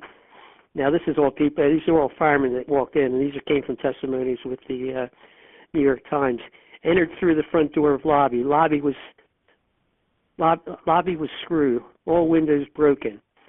Headed for B staircase, which was in the center of the core. I cannot see an elevator. Cars twisted in the shaft. I thought ceiling would be charred. The ceiling wasn't charred. I thought the floor blew up. There was elevator doors that were missing. So this goes on and on and on. There's, at least 125. All right, and so I may as well read this now because it coincides with the lobby.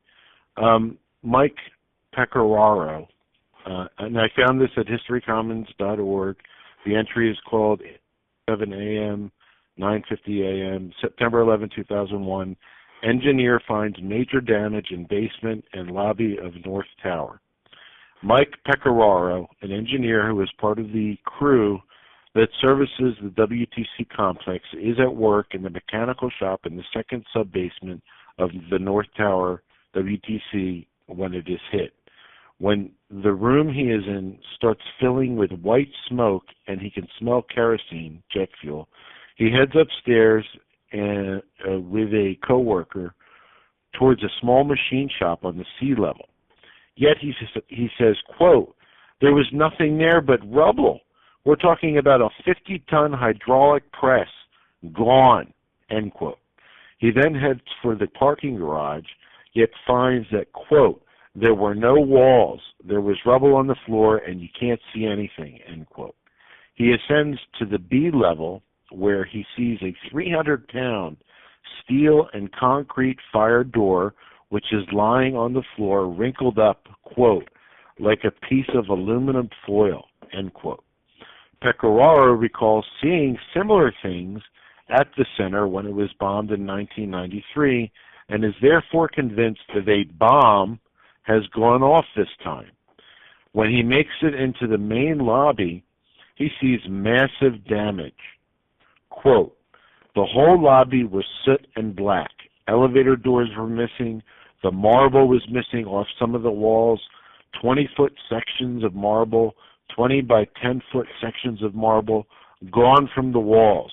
Broken glass everywhere. The revolving doors were all broken and their glass was gone," end quote. Pecoraro says he only later hears that jet fuel actually came down the elevator shaft, blew off all the elevator doors, and the flames rolled through down the lobby. That explained all the burnt people and why everything was soot in the lobby.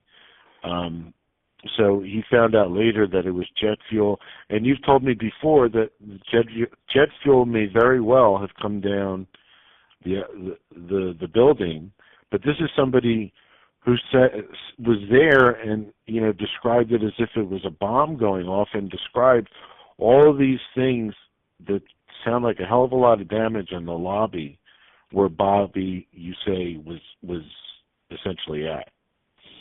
So yeah, well, all right, let's just go to the top of the building.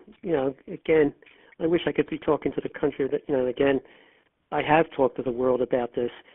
All right, we have a plane going in.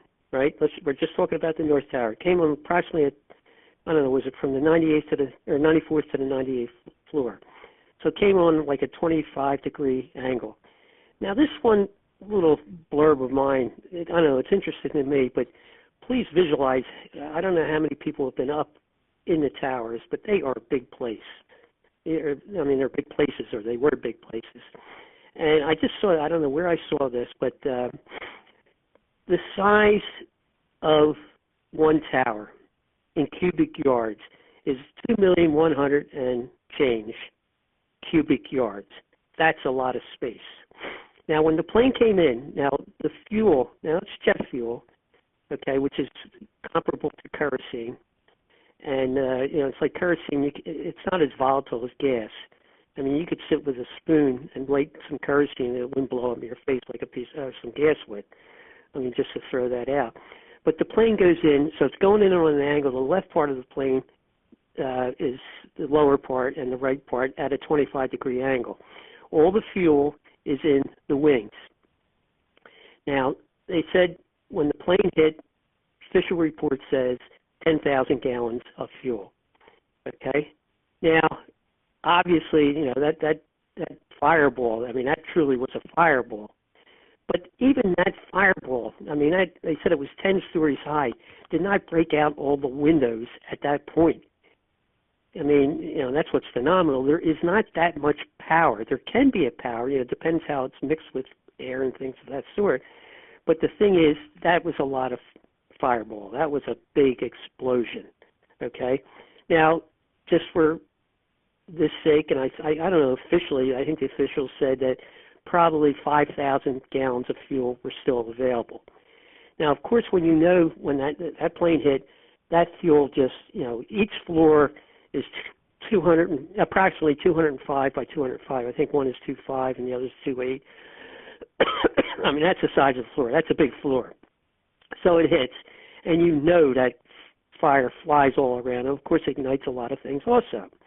Okay? Now, let's say 5,000 gallons were remaining. Well, in comparison to, and I just want to show you how little gasoline or how little kerosene that is. It comes out to 25 cubic yards of fuel. Well, 25 cubic yards of fuel is not that much fuel. So John read that report. So you're talking now I have a diagram. If people are still listening, I have a diagram of the elevator shafts. At the top of the shaft, at the top of the building, you have a mechanical equipment room. Then you have approximately, let's just say there's 34 floors between, each, in other words, there were how do I put it, John? There were, in other words, flagration or whatever you said. In other words, the elevator shafts were not on top of each other, okay? The first 30, all right, let's go from the bottom up. The first 34 floors, it goes up to, say... Well, there was only one elevator that went from the top to the bottom. Yeah, I don't want to, let's just... But the point being is, we're talking about the 9/11 Commission talks about the fireballs. All right, there was 3 levels of elevators. Each one, you would go from the top, which is a mechanical equipment room. The top level stopped at a sky lobby. Then you would have to walk from the sky lobby, walk a few steps, then you had a mechanical room. Then you have to walk to the mechanical room to get to the next level of elevators, okay? So then you would go approximately another 34 floors, you get to another sky lobby. You get to the sky lobby, get out, walk a few floors, then you have to go, then you have the mechanical equipment room, then you have to get on the next set of elevator shafts, okay? So the elevators were shafted in 3 different parts, okay? So let's imagine that kerosene, please try to imagine it, that kerosene came in, was splattered all over the place. Now, I will not sit here and contend there was not a fireball, but if there was any fireball, it would probably be the fumes. And if the fumes get to an fuel-air context, then they will go up. My whole point is that it's almost, and I say with it being impossible, and I talk to people, that a fireball couldn't have come down most of 99.9% of those elevators because they were all separated, okay? So you only had, as John was saying, you only had one elevator, or actually 3 elevators. The service elevator and the 6 and 7 elevator were express elevators, and the service elevator went from the middle all the way up. And that's been proven that did not bring the damage that was done. The damage that was done, I'm not saying a fireball couldn't have come down, but the guy that was running the elevator, Arturo, his name was Arturo, the fireball came down, he survived, his elevator, his cables were cut by the planes, and he came down like, 30-some levels, and the emergency brakes took over, and he survived. Now, he said that the door blew in, broke his legs, and he got out, and then there was a fireball that came down. So there were people who experienced fireballs, but all this damage in the elevators or in the basement and in the lobby, and can I just mention there was all this damage, floor 22 was destroyed. Now, why they came up with floor 22, I don't know. Both the NIST came up with this and the 9/11 Commission came up with this. 22 was absolutely devastated. There was you only had one stop to 22, and none of them came from the top. And this place was devastated. You know, it looked like an atom bomb, not an atom bomb, but, you know, in fact, I have, here's a firefighter, Markel Yarabensky. I can't pronounce his last name. When he got to 22, elevator shaft was blown out. No doors, frames, nothing. No burning, no smoke, scent coming out of it. A crumbling elevator does not explode. In other words, that place was wrecked. Well, here it so happens that 22 was a security command center, and it was also the heating and ventilation system for the entire building. And I think we can get into the reason for this, you know, in a couple minutes. But and then this said that it was caused by not a fireball, but falling debris. 9/11 Commission report said a fireball destroyed this whole, but there was no fire in there. Things weren't charred. So this whole story, you know, my claim is that a fireball, and of course using Bobby, a fireball did not blow up Bobby, did not hit Bobby. He did not. If a fireball would have hit him, he'd been charred. And this is where you have to get into what is a detonation and what is a deflagration.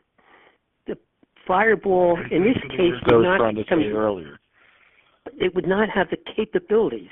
It's like comparing Usain Bolt to Superman. Usain Bolt is fast, but if he ran 100 yards, ran into a wall, he would die. If Superman runs into a wall, he would go right through the wall. Well, it's the same thing with a detonation. A detonation starts off with a heat wave, a powerful wave, and then followed by heat. So you will be burnt by a detonation, but the shock wave is the thing that killed you. This is what happened to Bobby. Apparently he was walking in, got hit by that huge 1,300 meters a second power that just blew him out. And then the heat wave came, and that's, of course, where the heat came from as far as his burns. So that's my whole premise. In other words, the planes had nothing to do with Bobby's death. And I think possibly Bobby died before the plane hit. And there are, like Willie Rodriguez saying, that there was bombs going off. The testimony you gave, there was bombs going off before the planes hit. So it just clarifies everything to me that, you know, I don't care what happened. I mean, I care, but, you know, talking about nanothermite doesn't do me any good. I have it right there. I know Bobby didn't die from the planes. Well, then, whoever planted the bomb. I have another account from historycommons.org, and I looked through this stuff to try to help you out. The entry is called shortly after 9:59 a.m., September 11, 2001. Fire department expert on building collapses thinks bombs caused South Tower to come down, not the North Tower. But all right, the entry says when the WTC South Tower collapses, which was, I believe, the first tower to collapse, correct? Yeah. Okay. Father John Delendick, one of New York City Fire Department's chaplains, runs down a ramp to the garages below the nearby World Financial Center to escape the dust cloud. He speaks there with Fire Chief Ray Downey and asks him if the jet fuel from the plane had blown up, causing the collapse. Downey is, in fact, a renowned expert on building collapses. Robert Ingram, a battalion chief in the New York Fire Department, later refers to him as, quote, the premier collapse expert in the country, end quote. 9/11 Commissioner Timothy Romer calls Downey, quote, a very, very respected expert on building collapse, end quote. And Fire Chief Mike Antonucci, who is a best friend of Downey, says he was, quote, probably the most knowledgeable person on building collapses there was. That was his hobby, to study building collapses, what affected the engineering of buildings, how they would weaken, and how he could respond and stay safe, end quote. In response to Delendick's question, Downey replies that, quote, at that point he thought there were bombs up there because the collapse was too even, end quote. Earlier on, Downey told other fire chiefs responding at the WTC that he was worried about, quote, explosive devices, end quote, in the Twin Towers, quote, that could hurt the firemen, end quote. He was later killed when the North Tower collapsed at 10:28. So I wanted to read that. Yeah, well, let's just go to Tower 2 real fast. Tower 2 is hitting the corner. And, all right, let's just quickly speak about why would they put bombs in before the towers collapsed. Well, 22 is the answer to that because it constantly seemed with bombs going off, the ventilation system was bad, the heating was off, so and the doors are locked up the top. Well, it just seems like that there was fires on every floor because the smoke was just going up everywhere. It seemed like total chaos. The firefighters couldn't get up the steps, and if you were planning this, if you and I were planning this attack, okay, would we count on 3 planes or 2 planes taking down these towers? Well, certainly we could not possibly. If those 2 planes went in there, we would not, and that's it, and the people up there were killed, we wouldn't be at war with Afghanistan. But it was like this was the secret demolition plan. In other words, the bombs are going off. It created chaos. It created confusion. The 22nd floor was just totally eliminated. There was no communication with everyone, and you had chaos. Now, as far as the weren't there firefighters at the top of the buildings who said that one firefighter made it to the 83rd floor, 78th floor. He was a marathon runner, and he made it up there. And he said, "Well, I have everything under control here. Just send up a few more firefighters." I mean, that was his quote. And of course, he died. And suddenly, the North Tower is hit right in the middle. South Tower is hit in the corner. You have a firefighter say, "Hey, I got everything under control. Just send up a few more hoses." And of course, who goes down first? The South Tower. So that is part of the plan. They couldn't count on. I mean, again, it just people can't believe it. But the thing is, just using Bobby, which I will use, and all the statements you're giving me, and there's hundreds of them out there that fireballs certainly did come down, but they did not have the power to do what they were doing. They were huge. A detonation is a huge event. The destruction of it, and you talked about 300-pound doors were crumbled up like tinfoil. I didn't mention the pass station was hit. There was damage to the pass station, the subway system. Well, how could that be happening? You saw a fireball go off on top of the, but it goes out a few feet and that's the end of it. It's not going to create a lot of havoc, like 50 yards away or 20 yards away or 30 yards away. So that my whole point of all this, John, is that it makes everything a lie. We can talk about nanothermite. I hate to use the word collapse. Those buildings were pulverized, and we could talk about that for years. I've been saying for years that if the buildings advocates had just said there were bombs in the buildings, as opposed to a controlled demolition, which gives people this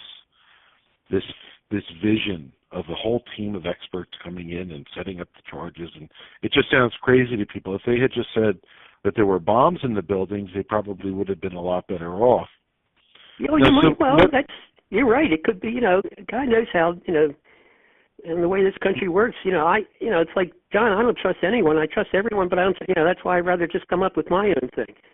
I don't have to worry about. That's why I'm having you here today, because you're one of the few people that did get a body. And so let's go over your contention just so everybody's clear. Bobby was walking to the North Tower. When he got to the North Tower, there was an explosion. And based on the medical examiner's report of Bobby's remains, you think it was caused by an explosion. Well, I don't know how else. I mean, what would you think? What goes through your mind how his death could have been caused? I guess the only thing you could say is falling. I would say a bomb, but I'm also going to say that I'm not qualified to tell you. Just think of yourself as a parent. What do you? I mean, you're talking pieces of the size of a quarter in a skull, in a brain, part of the brain. I know, but what's interesting about Charles Hirsch, who was the medical examiner you mentioned? I think he was part of when the 9/11 first responders were trying to sue the city because of the health and the environmental impact and the problems that they were having. Charles Hirsch was one of the medical examiners who was saying that certain responders didn't die from the toxic dust, to save this. It seemed like to save the city. So I remember a lot of people were mad at him at one time.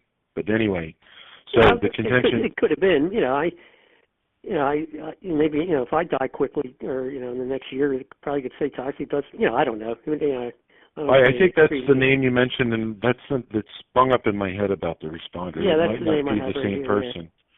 But, all right, so based on the medical examiner's report, you think that he died from an explosion, and we have multiple statements. John, I hate to say I think. I know. I don't really want to debate it with anyone. I've looked at it. Well, hold it. No, let me finish. I looked at it. All right, is it flying debris? Did someone shoot him with a shotgun? I doubt that. I can eliminate that. Was it falling debris? Well, Bobby's a real athlete. He would have run. He didn't lay down on the ground and just say, "Here, hit me." And the fact that and he was blown out of the shoes. Right. And the fact that the back of his skull, so there's no question in my mind. And then I do have someone from Merrill Lynch that he didn't know Bobby, but he apparently was on the same subway, and he decided to get coffee before he walked down, heading towards Merrill Lynch. And as he was walking out of the coffee shop, he was blown back from the explosion from the lobby. Well, again, it's impossible. I'm talking impossible. Right. People have to get that in their head. Impossible. A fireball does not do that. My intention. Go ahead. I just want to say that my intention was never to debate you. I was just letting you tell. Oh, I know. Okay, just so people know, I'm letting you tell the story. So and that's a big part of it. So it's almost like you can eliminate, not that it should be, because putting the whole story put together, then you realize this idea that 19 Muslims did this is an absolute impossibility. And then we have to start saying, all right, instead about debating all the issues, the United States did this. Of course, it will create havoc in people's lives, but the thing is, that's what happened. And I don't know who else was involved in it. And as I've told people, I don't really care. Bobby is like one of millions and millions of people who died for what's the cause? Is it because of big banks, big money, big oil? Well, to me, that's it. And he is part of the group of Afghanistan, Iraq, and all these other stupid wars we have, and the falsehoods of the war on terror, and now we're carrying out to this day right now. And we can carry on, as Dick Cheney said, till forever. The next 100 years. It'll be beyond 100 years. And people have to get that in their head. At least if some people get that in their head, then they'll tell other people,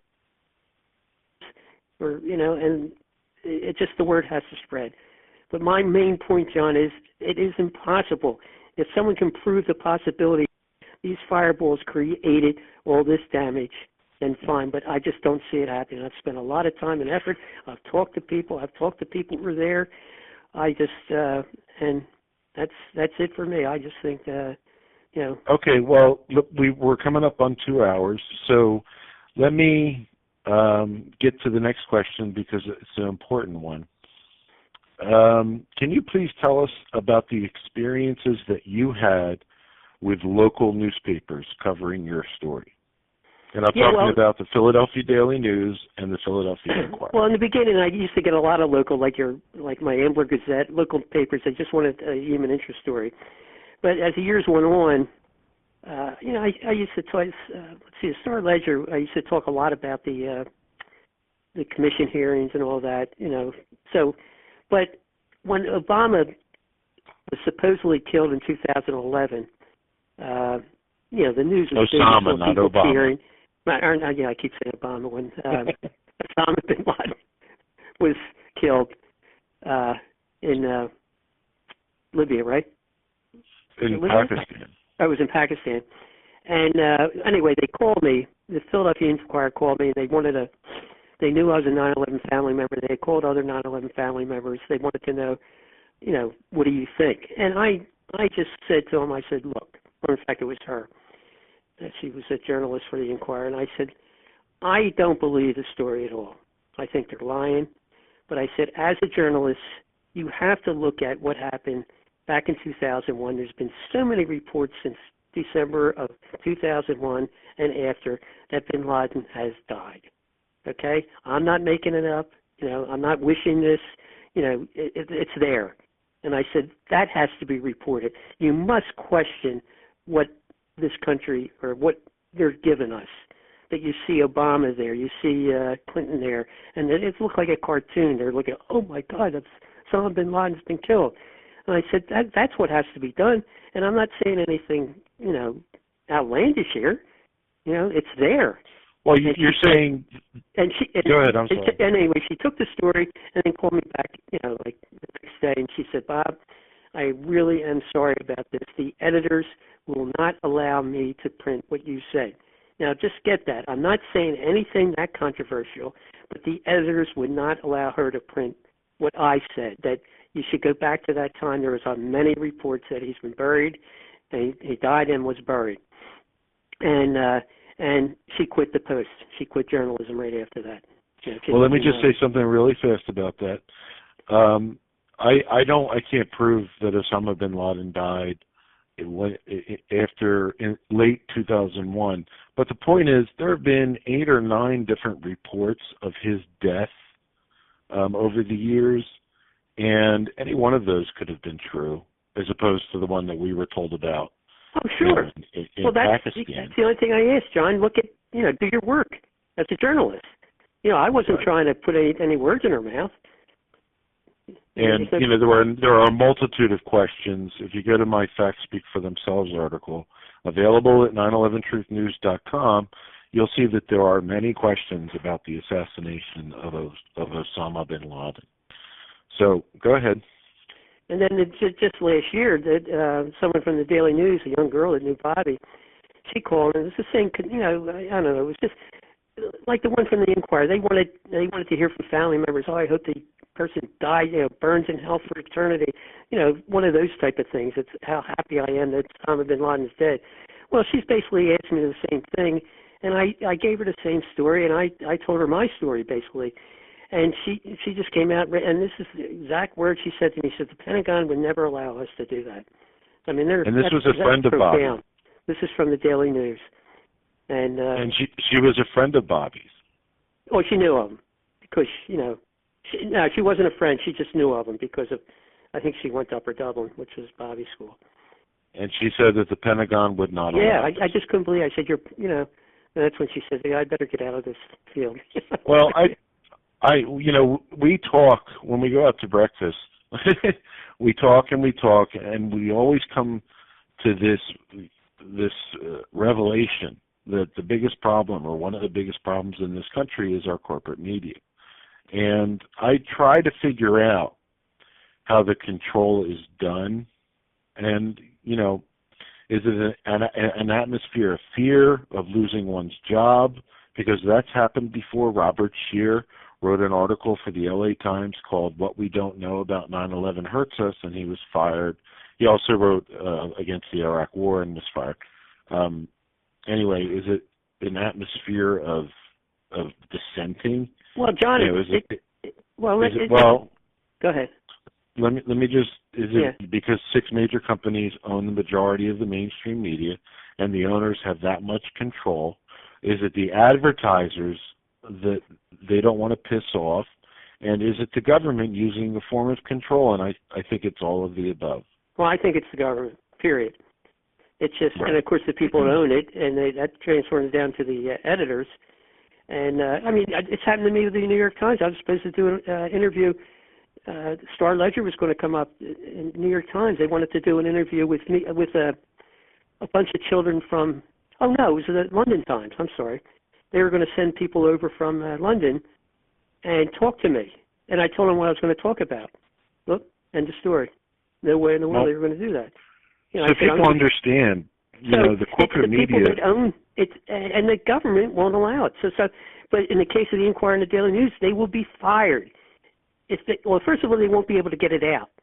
So the woman quit. She couldn't get that out. It still has to go through the editor. It has to go through a process. And who are the editors? Well, of course, they're controlled by the owners. And the owners, they're part of the system. And and you only have 6 owners. That is the problem. I don't know if it's Right. fear, because they don't even get to the point of fear, because you can't get the articles out. Obviously, Scheer got the article out. I don't know how he did it, but in my case, it said, London, they wouldn't allow it because I have a different opinion. They just wanted a rah-rah story. You know what I mean? So well, people have to understand the media, the corporate media over the years. First, they ignored us. We talked about, or I mentioned in my personal bio of you, that they had the 9/11 omission hearings, and I think there were hundreds of people there and multiple speakers. And did that get any news coverage? No. It got none. Absolutely none. So the media first ignored us, and then they went into attack mode once the 9/11 report was released. And all they did was attack those that were questioning the 9/11 attacks. First, they painted them as unpatriotic. And then, they said that we were crazy. And then they tried to tie us to murderers. And, every time somebody with a voice would speak out, somebody like Rosie O'Donnell, it was amazing to me that in unison, the networks, the CNNs, the Fox News, the MSNBC, whatever, were all attacking Rosie O'Donnell because she questioned how Building 7 came down or something like that. And that's all they've done. I mean, just now we're starting, the 28 redacted pages people are starting to get a little bit of press, and some people question that. Why are they getting so much press? But I honestly believe that it's just because it's been so long, and the families have been fighting so hard, and they've gone through so many things over the years to get those pages released, and they're finally getting some traction. And I guess that's why it's getting some coverage. Well, in my opinion, let me tell you a quick story of Helen and I when we were down at Ground Zero after the ceremonies, or the dedication and all that, and we're waiting for Bobby's friends to come. We were sitting down there by, Building 7, and a couple came up to us, and they were from Moscow, and I had done the DVD in Moscow. A lot of people had seen it, and they had seen it, and they came up, shook my hand, told me their names, and said they were from Moscow. And the first thing they said, or after the conversation, they said, you think you have freedom of press in this country, so it's so much better in Russia. I mean, one thing we do know that we're being lied to many times, but the press in the United States is just so bad, and I always relay that. Our press is so bad. I think it's better in China than it is here. People keep talking about freedom of press, but it's a lost cause. We are living in 1984 right now. The book 1984, and it's a disgrace, absolute disgrace. They're all whores, they're all cowards, and they get paid big bucks, and that's what they do. I just looked at Reporters Without Borders, and we're ranked 46th in the world for freedom. That's a pretty good ranking. We shouldn't be ranked even that. And that's right. They should be, for what we were supposed to be doing, it's just it's a disgrace. Absolutely, the corporate media is all a ashamed of disgrace. themselves. All right, so what do you have to say to 9/11 family members that know about some of the lies of 9/11 and aren't speaking out? I wouldn't. I just stay away from 9/11 family members. I dropped the sub. Well, if they knew about it, I would just say, I don't know what to say to them. I have a very difficult time with 9/11 family members because I do not want to get in an argument with any of them. I did once with our support group, and I make sure that will never happen again. And everybody has to do what they got to do. I don't know what to say to them. They all, we have a support group. We, until this year, we met up in New York, and it's just like taboo to talk about 9/11. I tried once, and there was almost a fight. So I said, I'll never do it again. And I don't know. Because there's nothing good I can say about it, because you're going to lose family members that want to talk to you, friends that want to talk to you. So why would they want to go there? My wife. My wife doesn't want to go there. It's just. I don't understand.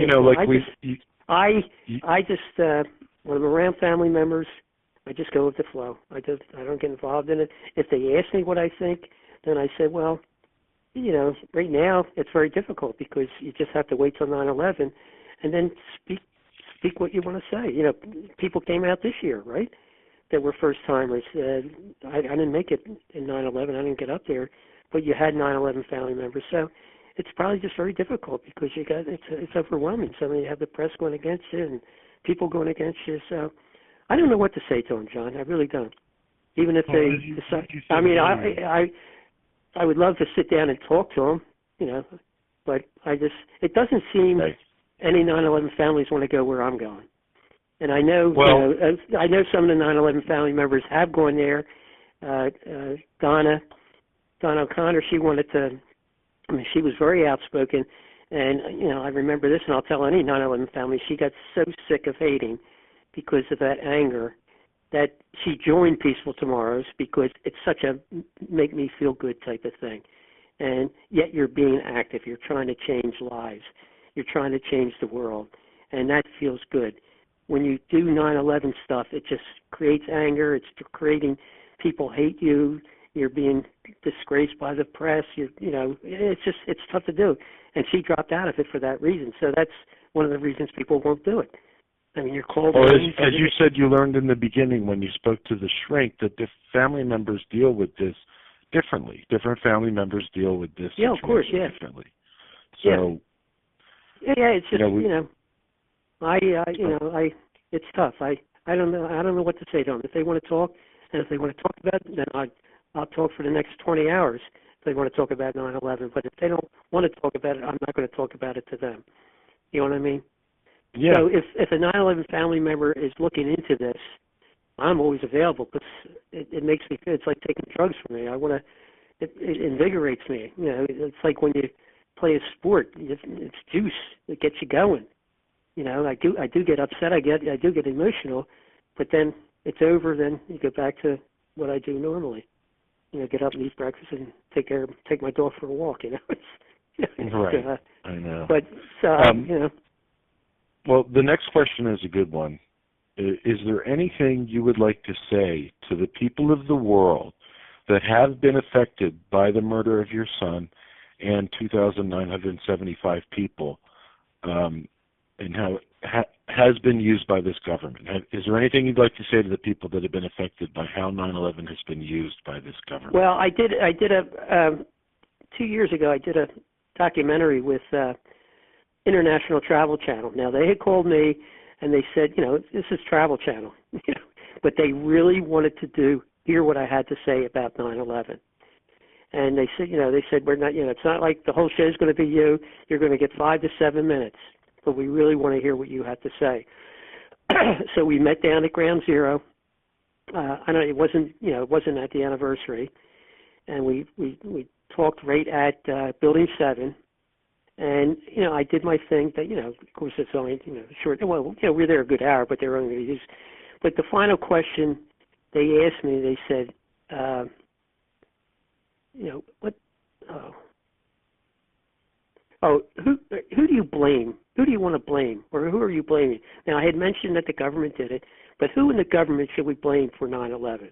And I said, I don't know if it, you know, I never watch any of the videos when they do it, but I know it came on. I said, I really don't give a damn. I think I said, I don't give a shit who killed my son.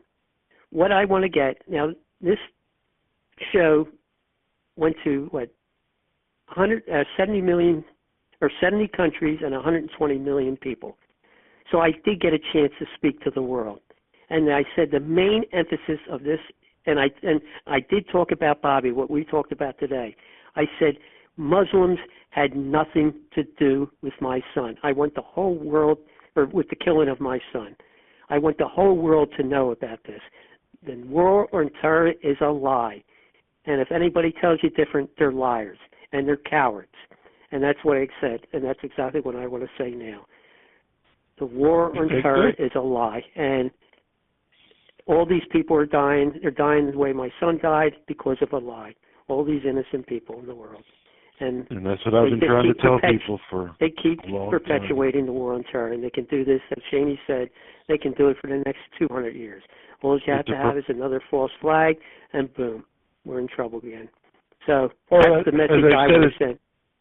As I've said before, you know, we've killed so many people over the last 14 years. It wouldn't surprise me at all if there were actual attacks against us because of what we've done. Well, sure. Yeah, it's people that. Yeah, you're right. So Go ahead, I'm sorry. it's a perpetual war. It's never ending. Because it's a racket.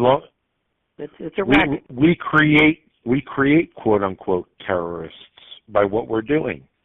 So it's a perpetual war. Anyway. Yeah, it is.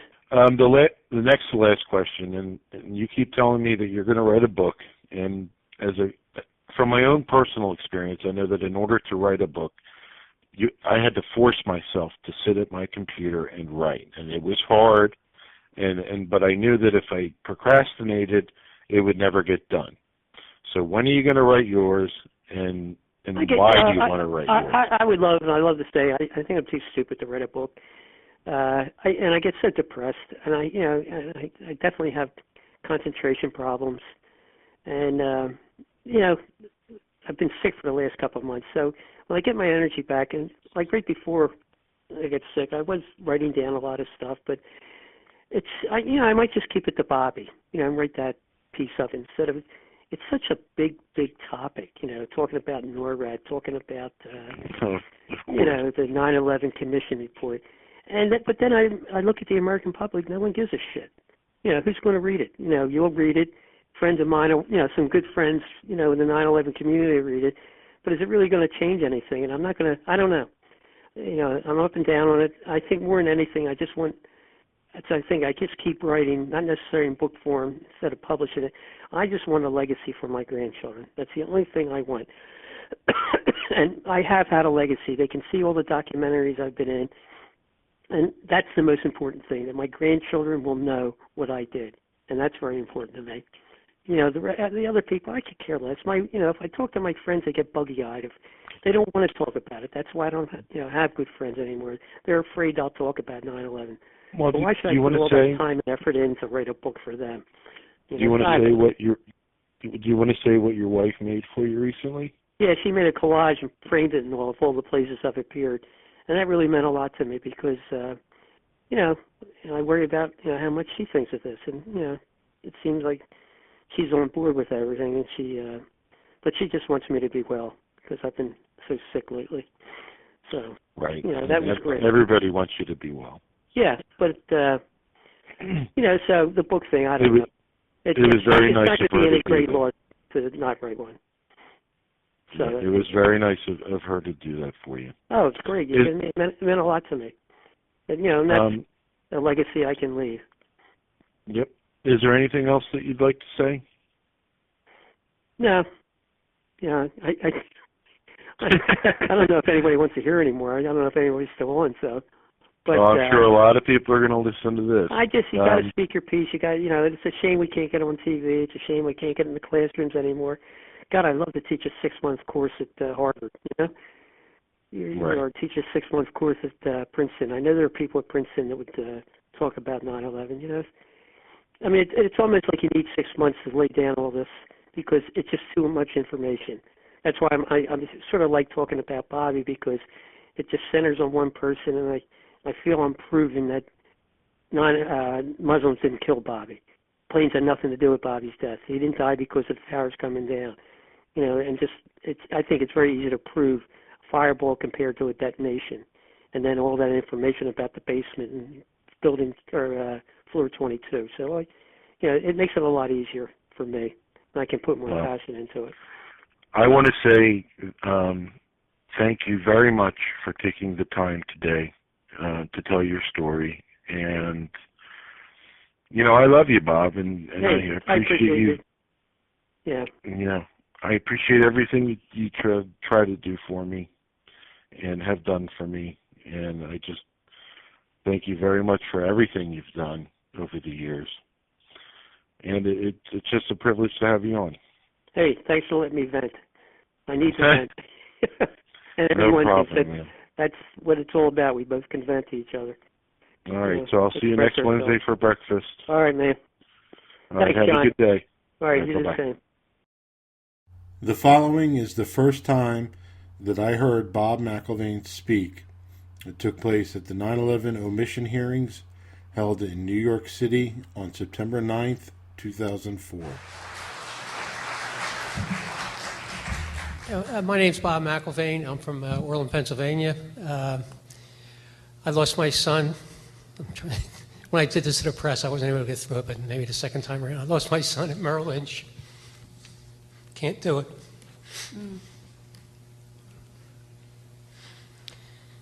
And it's not just because it's 9/11 now. It's just, remember when I speak, it happens. But it brings the cold reality to the whole thing. There's a lot of people dying in the world. And we're talking horrible deaths. The deaths of those people down there were horrible. To this day, I just had a discussion with, I'm sorry, I forget your name, but I'm still trying to find out what happened to him. I want to know to that last second what happened to him. Every parent wants to know that. I've run into a lot of parents in my neighborhood have lost children. And you just want to know that last second what horror that your child was going through. And I think about it every day. And it rips me apart. And to do this, it truly is a double-edged sword, because I really would, many days, I want to go to an island and just sit there the rest of my life, ignore the rest of the world. And as my son said yesterday, he said, why don't you be happy? Try to be happy. Well, it's impossible to be happy. I have happy moments. The suffering isn't as bad, but the pain is still very immense. It's always there. And when you do something like that, it brings you right back to day one. Day one I have every day of my life. I've made that choice. It's been a wonderful journey. And I do it for my son because he really believed that knowledge is power. And if anything you get out of this, it's knowledge. And you have to take it out to the people, out to the American public. That's the only way we can do this. The people of this country must realize what the truth is. And history is replete with so many lies, and they continue day in, day out. And it's just not this Bush administration, it's every administration.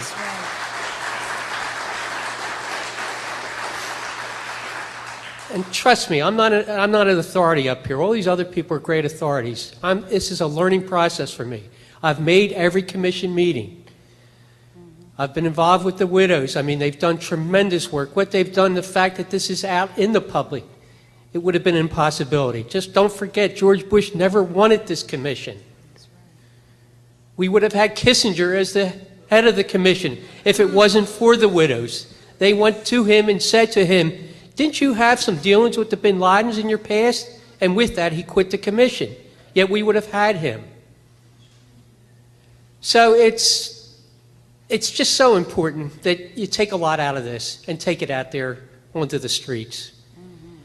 Because I just deal with the people, dealing with my relatives, dealing with my people in my neighborhood, they still look at it and say, well, I still want to be safe. No one wants to lose their life. And they look at the president and say, well, he's our protector. Our military is our protector. Well, but the thing is, this is the way it is. If you're raising a family and you have 3 kids, all you want to know is you're protected. And I'm not saying that this is right. I'm just saying it's so difficult to get to people to explain to them, where do I start? Do I start in Iran in 53 or do I go into the Congo in 60? Right, exactly. It's a constant thing, but it's an education. And I don't know, I think there's a lot of people, it's a lost cause in this country. That's why we have to get out to the students of the world. And they have to understand where this all comes from. It's connecting the dots. My son didn't die just because George Bush wasn't inattentive. It has a lot to do with Clinton, has a lot to do with Bush. It goes all the way back to Eisenhower. Yes. Okay, so I just...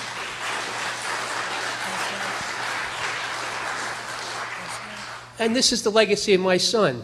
If I would have died in those towers, he'd be doing the same thing. He wants to know the truth. I want to know the truth.